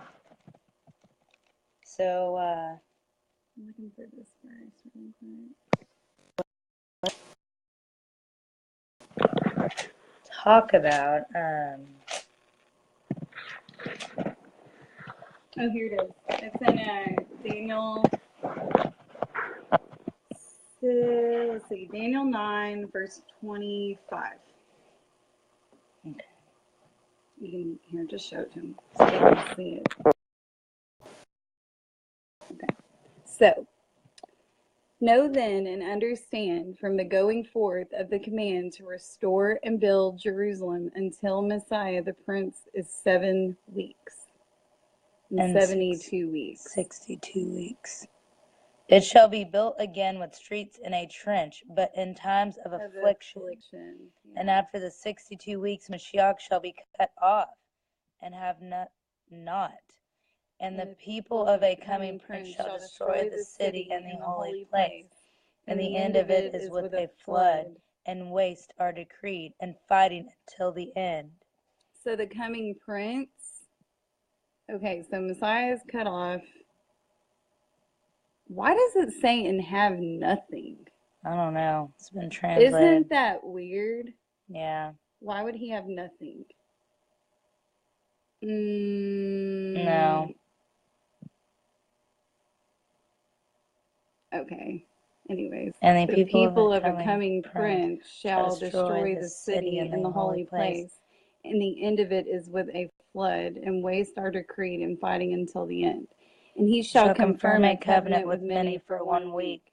And in the middle of the week he shall put an end to slaughtering and meal offering. You know when that stopped? That stopped in 70 AD.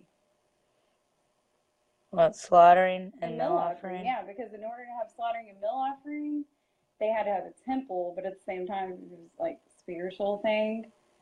That could be talking about Sabbath, doing away with Sabbath, forcing everybody to quit the feast, which we know that happened during the time of the Romans, all the way up to now. That's why people don't know about the feasts, because their ancestors were either forgot them or they were forced to not do them anymore. Yeah, and so they forgot their resting place. And now you have all these people suffering from depression and hurting and brokenhearted and don't understand why they're even here, what their life is for, because truth has been taken from people. Yep, and that's why we're wanting to talk about history today, because history was taken from us. So, like, I mean, it was taken out of our school books. It was taken out of our Bibles, like, and it wasn't being taught. It was like they taught us what hidden. They wanted to teach us. Yeah. They wanted us to be against one another. That's why we were drilled with slavery and all this stuff. Yeah. But not all of the stuff. Like, what about the Romans? What about ancient history? What about everything else? Why the news media freaking puts all this stuff out there to make people just totally stressed out and focus on what they're saying. You know, it's like we got to come to a point where we stop, turn the freaking TV off, and focus on the word and remember who we are and turn back and actually do the feast. It doesn't matter if you don't know how to do it. Elohim sees your heart. He wants you to be a man after his heart and his ways. And once you just even try that and you realize, like, because this is my own testimony of what I've been through, once you realize, like, I've been wrong, and you're not just saying, yeah, I know I'm the sinner, be my Lord, like, you're actually doing it. Because the Messiah said, the one who loves me will obey my commands. But another thing is, you don't just, say, oh, Father, forgive me for my sins, and then the next day you wake up and you're sinning. It's like, you know what's right from wrong. And that's why he has... Should we go on sinning? Absolutely not. Yeah, so that's... grace abounds more, we sin more? No. Paul. So it's like, turn back to his ways and his commands, and he'll show you favor again, which he already has. He turned his face back on Israel. Yeah, or we because wouldn't even Israel, know this. or we wouldn't even know this because Israel continued to sin. They continued. Some of them knew what they were doing and they just got comfortable, like we were talking about. And then you had some who were forced, well, most, all of them were pretty much forced to convert. So that's what we want to talk Yeah, about. let's read about the convert. I want to show y'all a video real quick about during the time of Christopher Columbus, 1492. Yeah. And sold the ocean. And while she's doing that, I'm going to read just a little bit of history out of this book. After 70 AD, so we can just see some stuff that went on. Okay. Oh, look. Okay, the year 1321. 160 Jews were burned to death on the second day of Rosh Hashanah in France on a charge of poisoning the water wells. Among those were Rabbi Eliezer ben Yosef, a brother-in-law. See, look, this is awful stuff that has happened. What? Jews were kicked out of France. Is that 1492? No. This is a different time. They were kicked out. So they moved a lot. They were kicked out a lot and moved a lot. When did we come over here? Because this is 1300s. See, we're not taught about what happened in Europe before 1492. Mm-mm. Let's see. Jews of Germany were massacred Where's that at? by the something Armed leather bands. Bands of peasants who wore leather arm bands. Doesn't that sound like Nazis? No. No? No. Didn't they wear like No, leather girl. armbands? No. Did they? Germany. Girl, my ancestors are from Germany. Yeah. Do you know who wears a leather armband? Who? Jews, dude. They wrap like the black thing around their arm. Yeah. That's what it's But talking did they about. back then? What are Wait, you thinking of? I don't know. Wait, it says Jews of Germany were This is massacred. in 1336. I don't know. Let's read it. It's in 1336. I know. Yeah. I know. Like, Holocaust didn't happen until 1940s. So this is like 600 years before. Bands of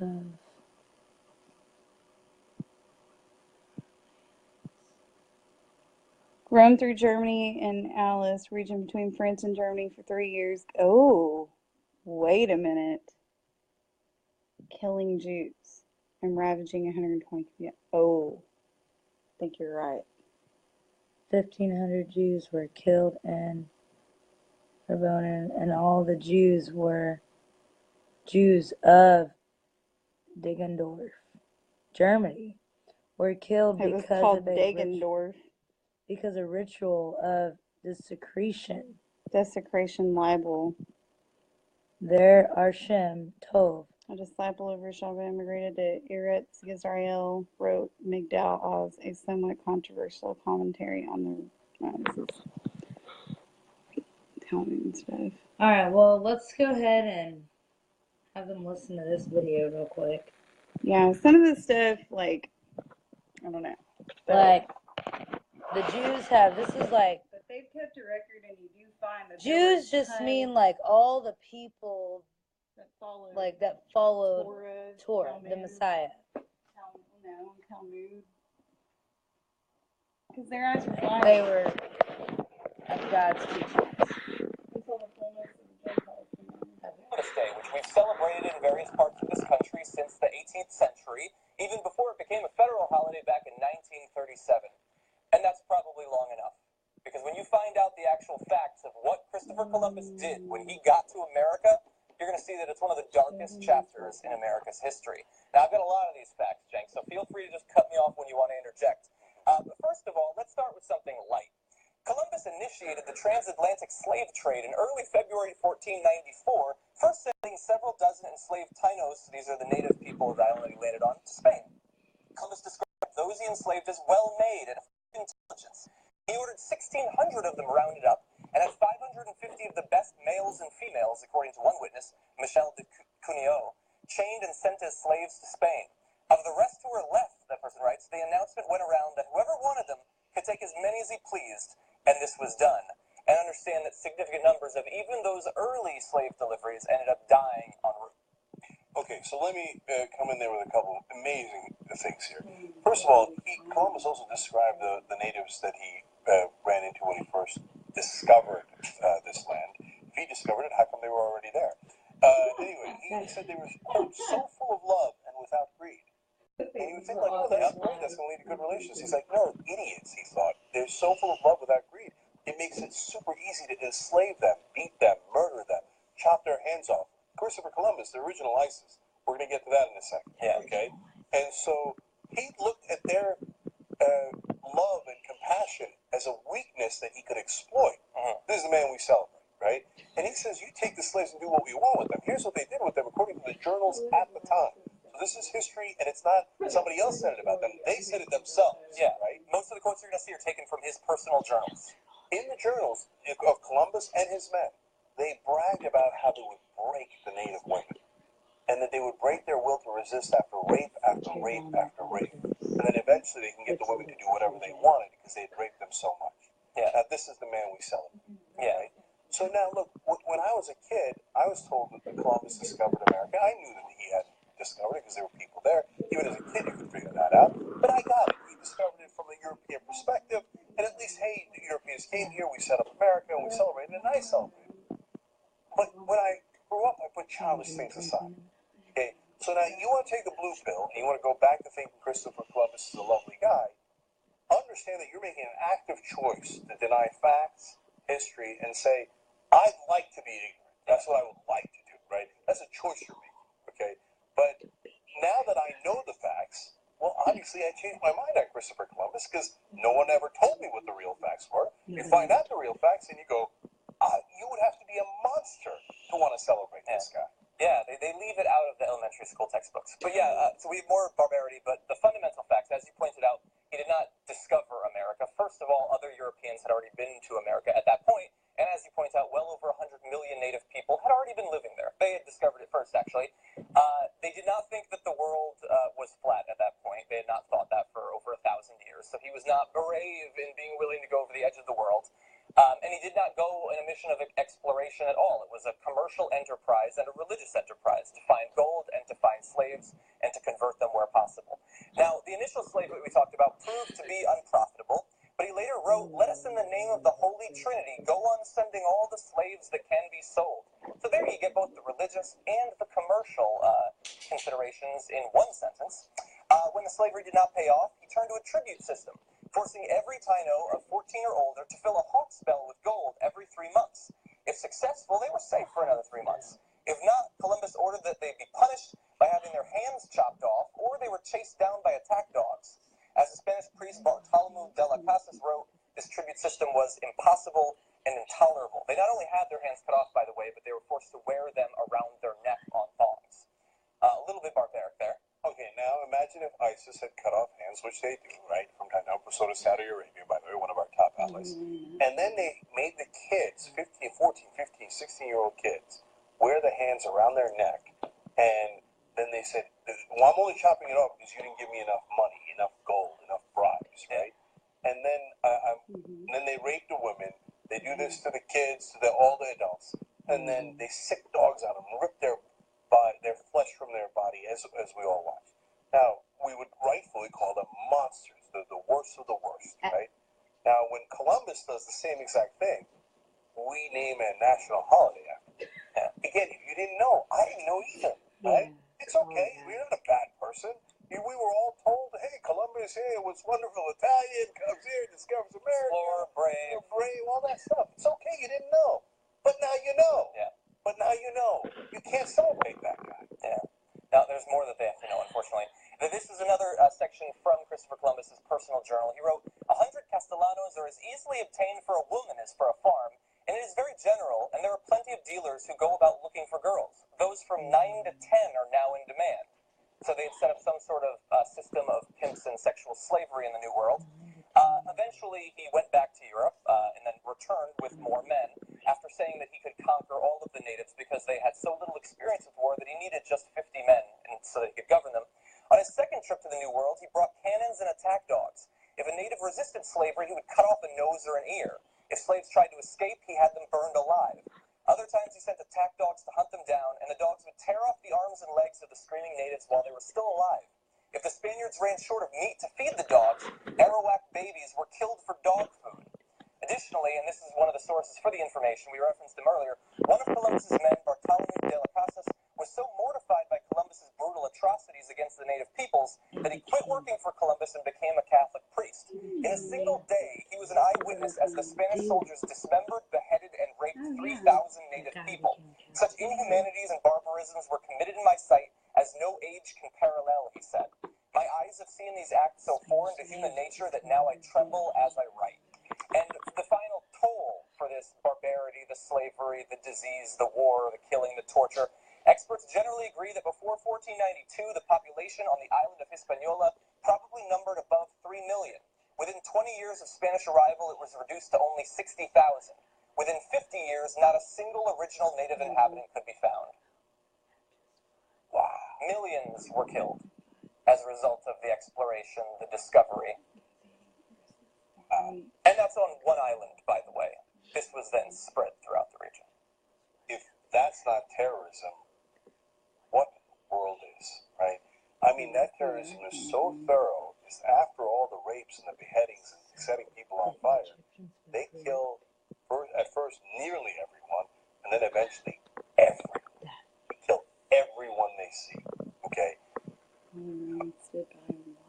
It's one thing to be ignorant, and that's actually something that plagues us all. We're all ignorant of different things, you know.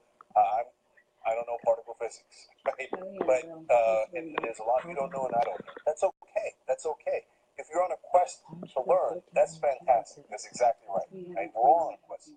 But once you know, then it's an easy decision. If after knowing this, and you know that the contemporaries wrote this is not some interpretation later. They wrote this in their journals, right? After you know it, and you still want to say that this is a good man because I don't care because he was white or he was Italian or he did it for he's the founder of our country. I don't care. If you don't care about this, you're really a terrible, terrible person. Yeah. And you still want to celebrate this guy. It would be like celebrating the leader of ISIS. Yeah. It really would. I mean, this is exactly what ISIS does. And he did it at a level that ISIS couldn't even imagine. Okay. Wow, and then that place. Oh, thought it was that fade in the wall. Okay, so we found something in this book that I want to see. In the year 114, this is like what, 34 years after 70 AD, the Greek population of Egypt, Part of the Roman Empire. you wanna read it? You want me to read it? Oh, you can read. Took advantage of Trajan's hatred for the Jews, which was now okay. So in Acts 2, you find that there were Jews dwelling in every nation, right? Tribes dwelling in every nation under the heavens. Okay, and so they're also in Egypt, which was by now magnified because the Jews of Babylonia, which is Iraq, had just fought in the defense of Babylonia against the invading forces The Greeks conducted a massive massacre in Alexandria, which is a place, I guess they're in Egypt, which almost wiped out the entire community that was there of over 1 million Jews, while the Romans stood by and watched. The Jews of Cyprus, this is in Greece, and Cyrene, this is North Africa, west of Egypt. Okay, so names have been changed. Countries' names have been changed over time, apparently. were well organized and managed to fight off similar attacks by large local Greek populations, also under Roman control. The Greeks then attempted to incite the Romans by claiming that these incidents of Jewish battle were proof that the Jews were staging an international uprising. Their claims were not heeded by Trajan, who was in Babylonia and occupied with extending the Roman Empire in its greatest size ever. Ooh. To its greatest size ever. So that's before 70 AD. This is after. Oh, it's It's after? like 30, 40 years after. After 70 After the AD. temple was destroyed. Yeah.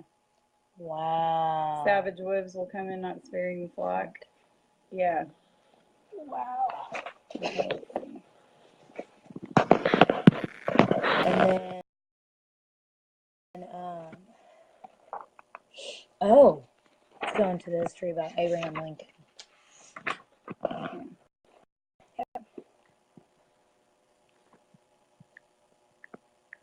Oh, here we go.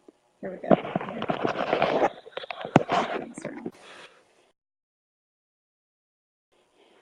A number, let's see, in the year 632. Oh, wait, let's go up here.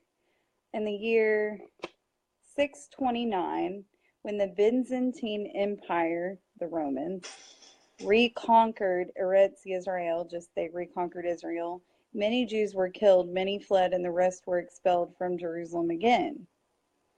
The Byzantine Emperor Heraclius, sounds like Hercules, later decreed unsuccessfully that all Jews in the empire should be subjected to forced baptism.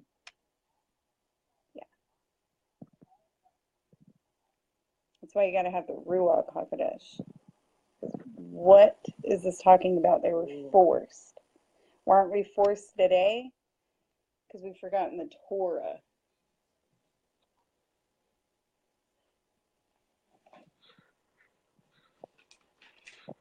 And it's all over our culture. Where are you at? Okay, right here. Year 632, a number of many battles Muhammad fought in northern Arabia were against Jewish tribes who did not accept his new religion. Wow. And he massacred and expelled many Jews from there under the claim of fulfilling his wish. Many were later expelled after he died in the year 632. Having become the strongest leader in Arabia, and Jews have never been allowed to live in parts of Arabia since then. Thus effectively becoming the longest lasting expulsion. Wow. Yeah, got no history, man. Well, what about the Trail of Tears? It also says in here that many Jews were actually forced converted into Islam. I wish I could find it. You know what? It's Here in it is. here. They converted from Judaism to Islam to Catholicism. Yeah. I bet you I can find it. Oh, wow. Persian Empire, Red Sea, Israel, Byzantine, East Roman Empire, Syria, Egypt, North Africa, and later Spain. Communication became easier between the Jewish communities of these countries and the Mitzvot of Babel, Iraq at this stage. Here, do you want me to look up what you're looking for? What? They converted to Islam. Oh. In the year 661, the new Muslim Arab Caliph of Jerusalem built a large wooden mosque on the site of the temple, the Beit Hamikdash. He also confiscated Jewish property in Eretz Yisrael, which he distributed to Arab settlers. Just want y'all to see this. So what's my point for showing you this? The tribes were scattered and scattered and scattered over time, fleeing from different nations over and over and over, okay? So how do you know that you're just white? Or how do you know that you're just black? How do you know that you're not from one of the 12 tribes of Israel? Can you say that you know? No, you can't say that.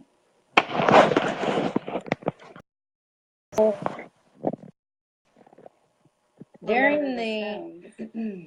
that's why we're supposed to remember the tribes, stones. remember Elohim, what he did with our ancestors, and we're supposed to remember what he did. And so when Rome in 70 AD took over the temple and destroyed it, they took the people like Jerusalem, Israel, with them. And here's the thing, they forced them into conversion, just like Christopher Columbus did the same thing, forced them to convert into Christianity. Are we saying that the Messiah is bad? We're not saying that. No, because Christianity didn't come from Elohim. Because those holidays didn't come from him. Satan took the original religion and twisted it into something else. Like, don't eat from the tree. Well, people started being forced to eat from that tree, basically, kind of thing. And that has to do with slavery. But this is the thing. People, there's so many religions today. All that is worshiping Baal.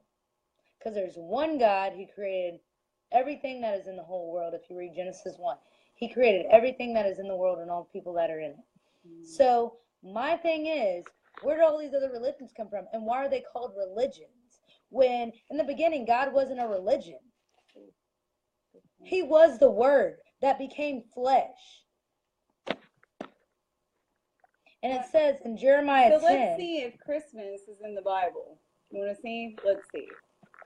Jeremiah the prophet said this. Hear the word which Yahweh speaks to you, O house of Israel. He's speaking to us. Thus says Yahweh, do not learn the way of the Gentiles, and do not be frightened by the signs of the heavens, for the Gentiles are frightened by them. For the prescribed customs of these peoples are worthless. For one cuts a tree from the forest, work for the hands of a craftsman with a cutting tool. Check this out of what we went. Okay. And it says they adorned it with silver and gold. Stop right there. Okay. Stop right there. Reread that real quick. Okay, so it says, for the prescribed customs of these people are worthless. For one cuts a tree from the forest, work for the hands of a craftsman with a cutting tool. And so they cut a tree down, they decorate it with silver and gold. What does that remind you of? What do you think of our friend Cornelius? Seems all he thinks about is silver and gold. Oh, wow. I never noticed that when I was up when I was a little girl. Everyone wishes for silver Squirrel. and gold. How do you measure its worth? Just by the pleasure it gives here on earth. Silver and gold means so much more when I see. Okay, I'll get the point. I just gotta say though, there's what is that in? Because Elohim said, if the heavens above could be measured and the earth beneath searched out, then I will also cast off Israel, his people. He would cast us off if the heavens above and the could be measured. You know what makes me think and the earth about beneath that? searched out. That makes me think about NASA. That's crazy. And so, yeah. Okay, so I'm finished reading this. And it says, this is Jeremiah 10, verse 3. For the prescribed customs of these people are worthless. For one cuts a tree from the forest. I was thinking this verse something what I'm saying with the log, the craftsman. Yeah. And you know what? That also has to do with. Girl, just read this. Yeah, because, oh my God. After this, too much to say. We got to talk. Oh my God. Okay, so for the prescribed custom of these peoples are worthless, for one cuts a tree from the forest, work for the hands of a craftsman with a cutting tool. And it says, they adorn it with silver and gold. They Silver fasten. and- no. They fasten it with nails and hammers so that it does not totter, trample. Yeah, they like, what is that? That thing on the bottom of the tree that you try to hold your Christmas tree up with? Oh. They are all like a rounded post, and they do not speak. They have to be carried because they do not walk. Ooh, that's the people. Do not be afraid of them, for they do no evil, nor is it in them to do any good.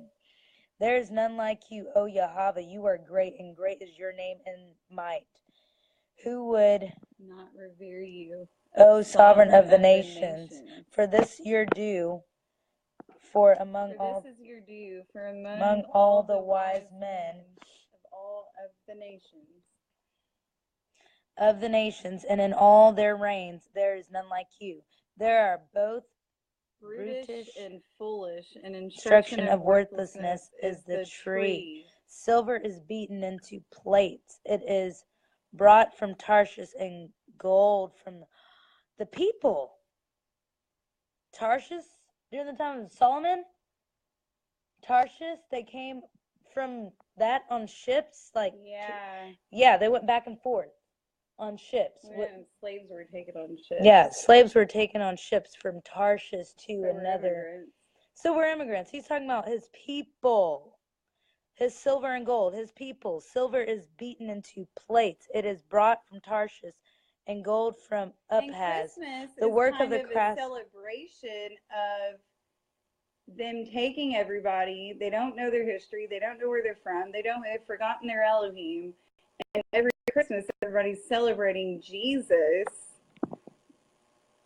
And yeah, and a pagan holiday, which is not even in the word to do.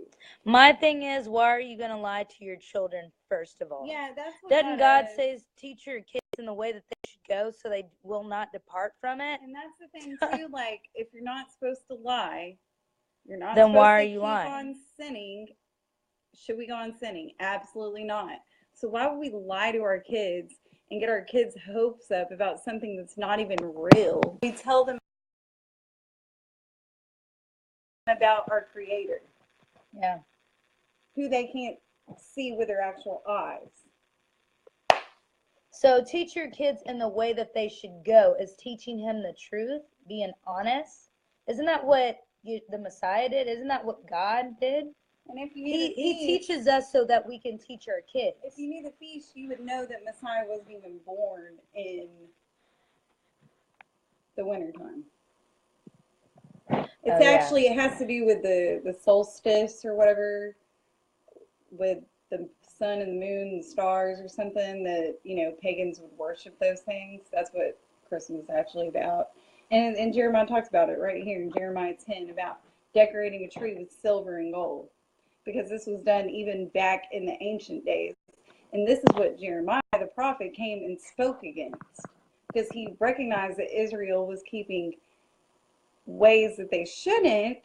Elohim sent him to speak to Israel, and they didn't listen, and the temple it ended up being destroyed. And a lot of awful stuff happened. People went into slavery, captivity, exiled, had to flee out of their land.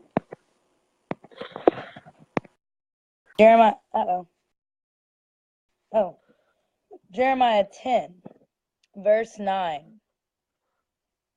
Silver is beaten into plates. It is brought from Tarshish, and gold from Uphaz. The work of the craftsman and of the hands of the smith, draped in blue and purple.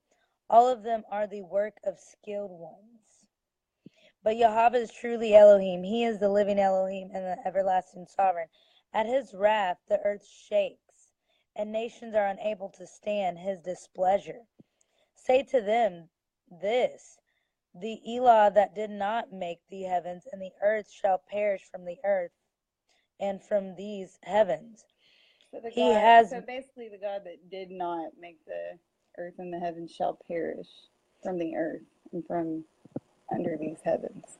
He has made the earth by his power. He has established the world by his wisdom, and has stretched out the heavens by his understanding. When he makes his voice heard, there's a roaring of waters in the heavens. And he makes vapors rise from the ends of the earth. The lightnings for rain he has made, and brings wind from his treasuries. Everyone is brutish in knowledge. Can't talk right now. Every smith is put to shame by his idol, for his molded image is falsehood, and there is no spirit in them. They are worthlessness, a work of mockery. In the time of their punishment they perish. The portion of Jacob, which is Israel, is not like these, for he is the maker of all these. For he is Daniel, like there will come a time where laws, there come a time when people the times and the laws will be changed. Yeah, and there's also a verse that the 12 wrote about, and they said there will come a time when people will not tolerate sound doctrine, but they will be given over to myths, and they will have teachers tickling their ears, telling what they want to hear instead of what they need to hear. Yeah. Yeah. So right here it was saying the portion of Jacob is not like these. Israel is a tribe of his inheritance. Yahweh of hosts is his name. Gather up your bundle from the ground, you who live under siege. For thus said Yahweh, see, at this time I am hurling out the inhabitants of the land and shall distress them, so that they feel it. Woe to me, for my breaking. My wound is grievous, but I say, this is my sickness, and I bear it. My tent has been ravaged, and all my cords have been broken. My children have gone from me, and they are no more. There is no one to pitch my tent any more, or to put up my curtains, for the shepherds have become brutish, and they have not sought Yahweh. Therefore they did not understand, and all their flock scattered. See, it has come, the voice of a report, and a great shaking out of the land of the north, to make the cities of Judah a waste, a habitation of jackals. O Yahweh, I know the way of man is not in himself. It is not for man who walks to direct his own steps. O Yahweh, chastise me, but with right ruling, not in your displeasure, lest you bring me to nothing. Pour out your wrath on the nations who do not know you, and on the tribes who do not call on your name. For they have eaten up Jacob, devoured him, and consumed him, and laid waste his home. Okay. Isaiah spoke and was saying he did not have a place to lay his head. He did not have a place to lay his head. In the land of Israel, so he said a prophet, it was being trampled down by the Romans. And he also said a prophet is not welcome in his own country. Like, it makes sense. We should be suffering persecution for the word and for the knowledge of our Elohim. And if we're not serving persecution, suffering persecution, any kind of persecution, then what message are you preaching? Cry out to Elohim. Let him know. If you want to seek him, you will find him. Seek him, you will find. You can't sit there and go, oh, I can't say this to anyone because they're going to think that I'm crazy, or they're going to look at me weird, or what are they going to think? You know what? Either you're going to serve Elohim and do what he wants, or you're going to be here to please people and care about what people think of you. Whose opinion matters? Think about this. We have an account with God, and he writes in his book every time that we are not doing the works of him, and if we are doing the works of him. Read Matthew 25. He talks about the talents, and he talks about the 5 wives and the five wise and the 5 foolish who did not have oil in their lamp. Matter of fact, we're going to read it right now. I mean, it's sad. It's really sad. If only you knew. Okay. So, we're going to read 25. Matthew 25. Antonio, thank you for listening. God has planted a seed for real. and us, Yeah. because we are all one. Well, we are the seed. and We're the branches too that bring forth good fruit. I mean, we're part of the seed. You know, she is our brother. Yeah, Like, he is our brother. He's from the tribe of Judah. He's the vine. He says And we we're are from the. a tribe. He's the We do vine not and we're the know branches. exactly what tribe that is for certain, but we will find out. We when will. walk through that gate. Oh yeah. We'll be like, that was one. Right, right. See, Elohim has a sense of humor. Okay, Matthew 25. Which gate will you walk through is the question. Yeah.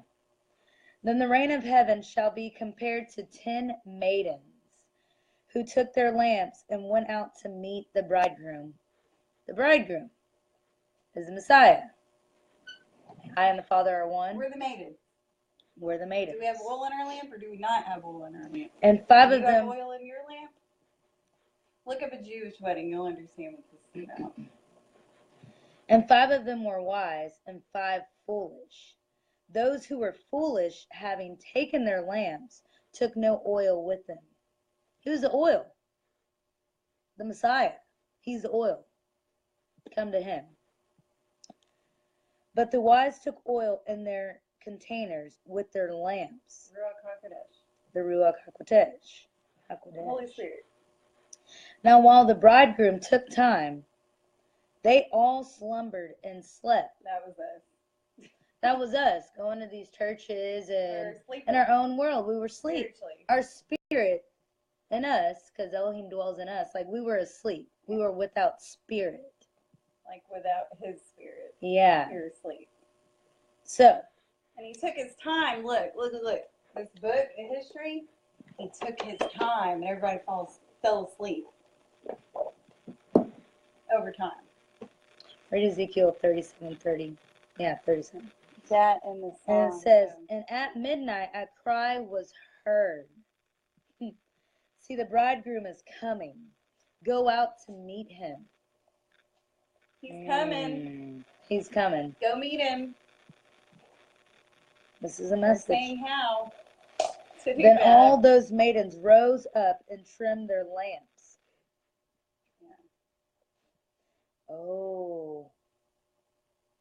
What is that verse? Not like a lamp that you turn the switch, like an oil lamp. Yeah. Old school. There will be a night, will come a time where night is coming when no man can work, is what the Messiah said. That was when he took his time. Yeah. And the foolish said to the wise, give us of your oil, because our lamps are going out. But the wise answered, saying, no, indeed, there would not be enough for us and you. Why does that make me think of gasoline, dude? Everybody running to the pump, getting gas. It doesn't mean freaking out about gas. No, but maybe he's trying to tell us something by what's happening in our life. Oh, well, I think more people are freaking out, like what's going on. I think God means, though, like, everybody's freaking out of, like, what's going to happen? Yeah, that's happening right now, though. Yeah, it is. It's true. With Irma and with wildfires and with all But you know what? It makes sense why he's doing this. Because people are starting to wake up to the truth.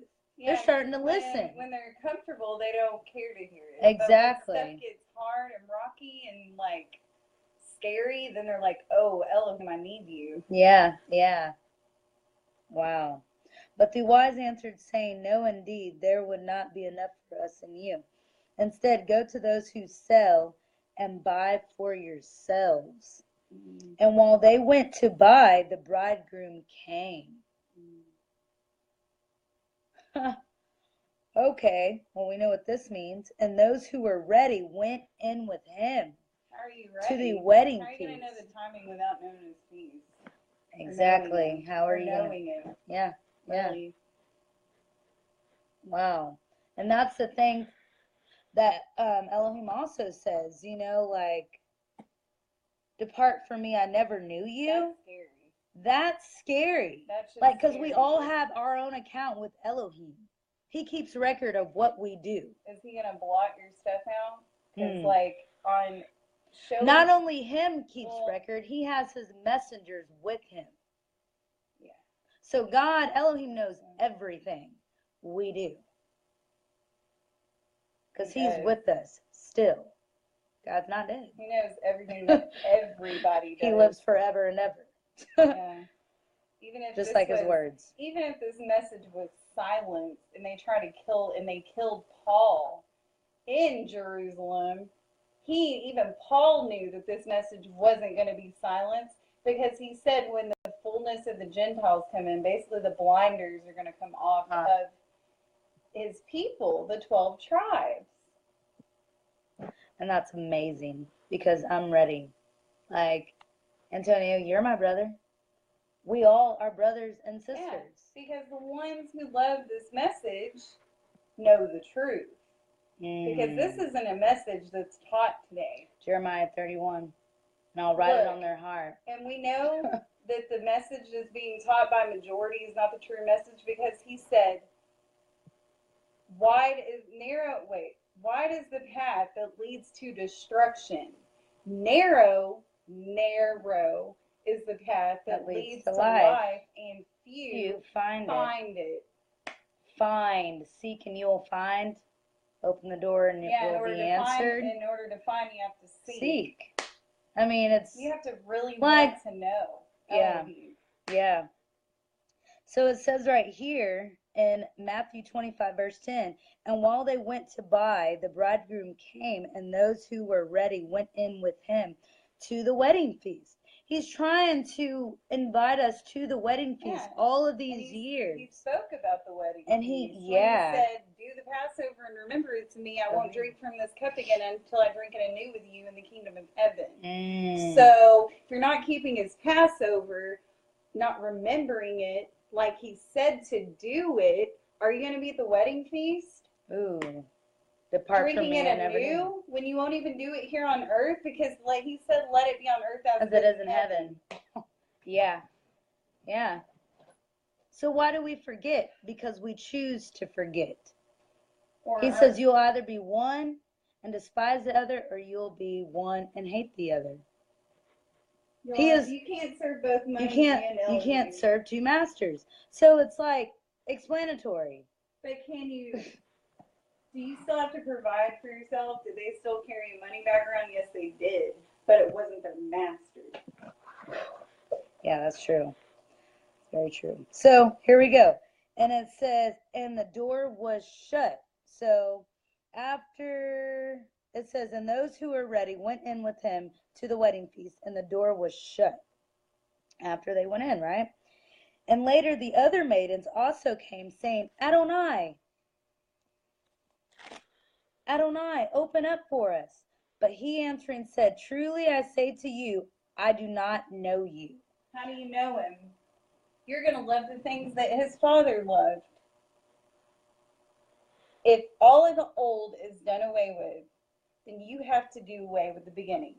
You have to do away with the promised Messiah to Israel. So what Messiah are you worshiping? And as for, the Antichrist is going to be this leader that pops up, if you read the word, you know clearly that in the time of Paul, the spirit and the Antichrist was already there. He said there were many Antichrists around them at that time. Yeah, and also... And it's anti-Messiah is what it is. Yeah, but the Antichrist has actually been here. Been here. And the mark has been here. The 666 mark, for everybody thinking that it's a chip in your hand, it's a mark of lawlessness. Read Deuteronomy 6. Yeah. Read Deuteronomy 6 real quick. I'm not done. Matthew 25. Okay, we'll get to the mark. I just want to read this last part real quick. Hold on. Anyways, I'll summarize it. The mark of Elohim on you is the mark that you want. Where it says in Revelation, seal them on their forehead, and they sing the song of Moses. A renewed song. Not a new song, a renewed song. Meaning these people are singing it again. Oh. And so. Roll, Jordan, roll. Hold on. Roll. Wade in the water. Wade in the water, children. Wade in the water. Yahweh is troubling the water. Who are those? Who are the children all dressed in red? Must be the ones that Moses led. Yeah. Yeah. When did they sing that? The 1800s, 1700s. Yeah. 1800s in slavery. Well, during They the knew who they were. 1700s, They the knew they were the Europeans tribes. took over Africa, and the Muslims did at different times in the 1700s. They knew they were the And tribes. they sold them as slaves. So here's the thing: even during the time of Christopher Columbus, there were Spaniard Jews and African American Jews European. that were Jews that in he every sold. nation. So that's the thing: we're all mixed race, mixed. And you know what? It's Mixed a house people. it's a house of Israel. And check it out. Even Lincoln quoted this because he knew. They knew what they were doing. I got the video. He said, "A house divided against itself will not stand." Yeah. So what is their agenda? To divide the house of Israel. Just like in the days of Jeremiah, when the house of Israel was divided in a northern kingdom and a southern kingdom. And yes, that might remind you of the Civil War. Well, Abraham Lincoln said that if their increase of mixed races, yeah, white and black, then they would take. What did he say? He said if whites and blacks have children, that would become a problem for them because they would have power. Something yeah. He said. Because what are you gonna do? What are you gonna do? Be like, I'm on the black side, don't on the white side, but you're both. Like, see, my kids are mixed. I have 2 kids. They are mixed with black and white. And I have family that were mixed with black and Hispanic. They couldn't divide them They anymore can't by color divide. or race. But the thing is, in slavery, you got to think about it. When they raped the slaves, and then when we're all mixed. They, them being in slavery, they, of course, got together and did it. How many? And had kids. So you got to think about it. It's been passed down. How many people, how many generations of people came before you? And were they all one race? Probably not. Just because you have a skin color showing up on you does not mean that your ancestors 10 generations ago weren't a different color. How do you know? Do you know them? Do you have pictures of them? Probably not. So does this? So here's the thing: they were called Gentiles because they had lawlessness. They were only called Israel because they had knowledge and the Mashiach. And we're saying exactly what the prophets Elohim came to fulfill what the prophets spoke. He said he didn't come to destroy it. So he didn't come to destroy what he created. He came to gather what he created. To save it. To save it. Save us. Yeah. Hoshiana. Hoshiana. Means save us. And save us. And it's okay. I have to make this clear. All this stuff I used to sing, Hosanna. Yeah, no. Hoshiana is the actual word. And David used to use that when he was going to war. He would say, Hosanna, like save us, Yeah. So all this, Hosanna, Yeah, that's the truth. It's like, people are crying out. Jeremiah 31, Rachel weeping because her children Rachel weeping, refusing to be comforted because her children are no more. Because her children were being scattered and persecuted after persecution because they decided to bow the knee to Baal. Well, and at the time in Matthew 2, or Matthew chapter 2, the beginning of Matthew, you have Herod trying to go out, kill the promised Messiah to Israel because, I don't know, I guess they were afraid of him ruling because he had heard like the prophecies and stuff. And so what did he do? He tried to hunt him down. And what did he do in the process? Killed a bunch of people. And history repeats itself because guess what? Even happened in the time of Egypt with Moses. Pharaoh was scared of the Israelites and Israel getting big and overcoming their government. So what did he do? Killed a bunch of the babies. Yeah. Male children. And so what is he doing? Satan uses his old stupid tactics yeah. to try to intimidate, make Israel afraid, and to steal, kill, and destroy. What did he steal? He stole people's inheritance. He stole our Who did identity. he kill? He stole our Ancestors. identity. That's what he did. He wanted us to all be divided by fighting against flesh and blood. But Elohim always said to the disciples, to the people, Like the northern. this is not a battle against flesh and blood. This is a spiritual battle. And to know what that is to seek Yahweh. And the only way you can fight it is not by might, not by power, but by the Ruach HaKodesh. It says fire comes from your mouth and devours your enemies. Mm-hmm. Yeah. And it says that we overcome Satan basically by the word of our testimony. Mm-hmm. And what's our testimony? Our testimony is Yeshua HaMashiach. Yeah. Yeah. Yeah. Girl, yeah. All right. Well, thank you again, Antonio, for listening. I'm pretty sure, like, God is working on your end too, brother. Yeah. So anyways, we're gonna get back to y'all. See, like we're up late because we're Wow. keeping watch. That's true. That's why you're up late. So let's not be afraid, and let's not be I tempted need to speak. by Satan. Don't Truth. let's keep the truth let's going. be like Maccabees. Antonio, if you've read Maccabees, yeah, you said Shalom, so you probably read Shalom. Maccabees. Maccabee fought back. Oh with yeah, Maccabees, they fought stones. back. With stones. Yeah, with stones. Against an army that And you know had, what? like, We'll talk about that tomorrow. oh yeah, we need to read So, Maccabees. Yeah. That's history. All right. Well, good night Shalom. and shalom. Bye.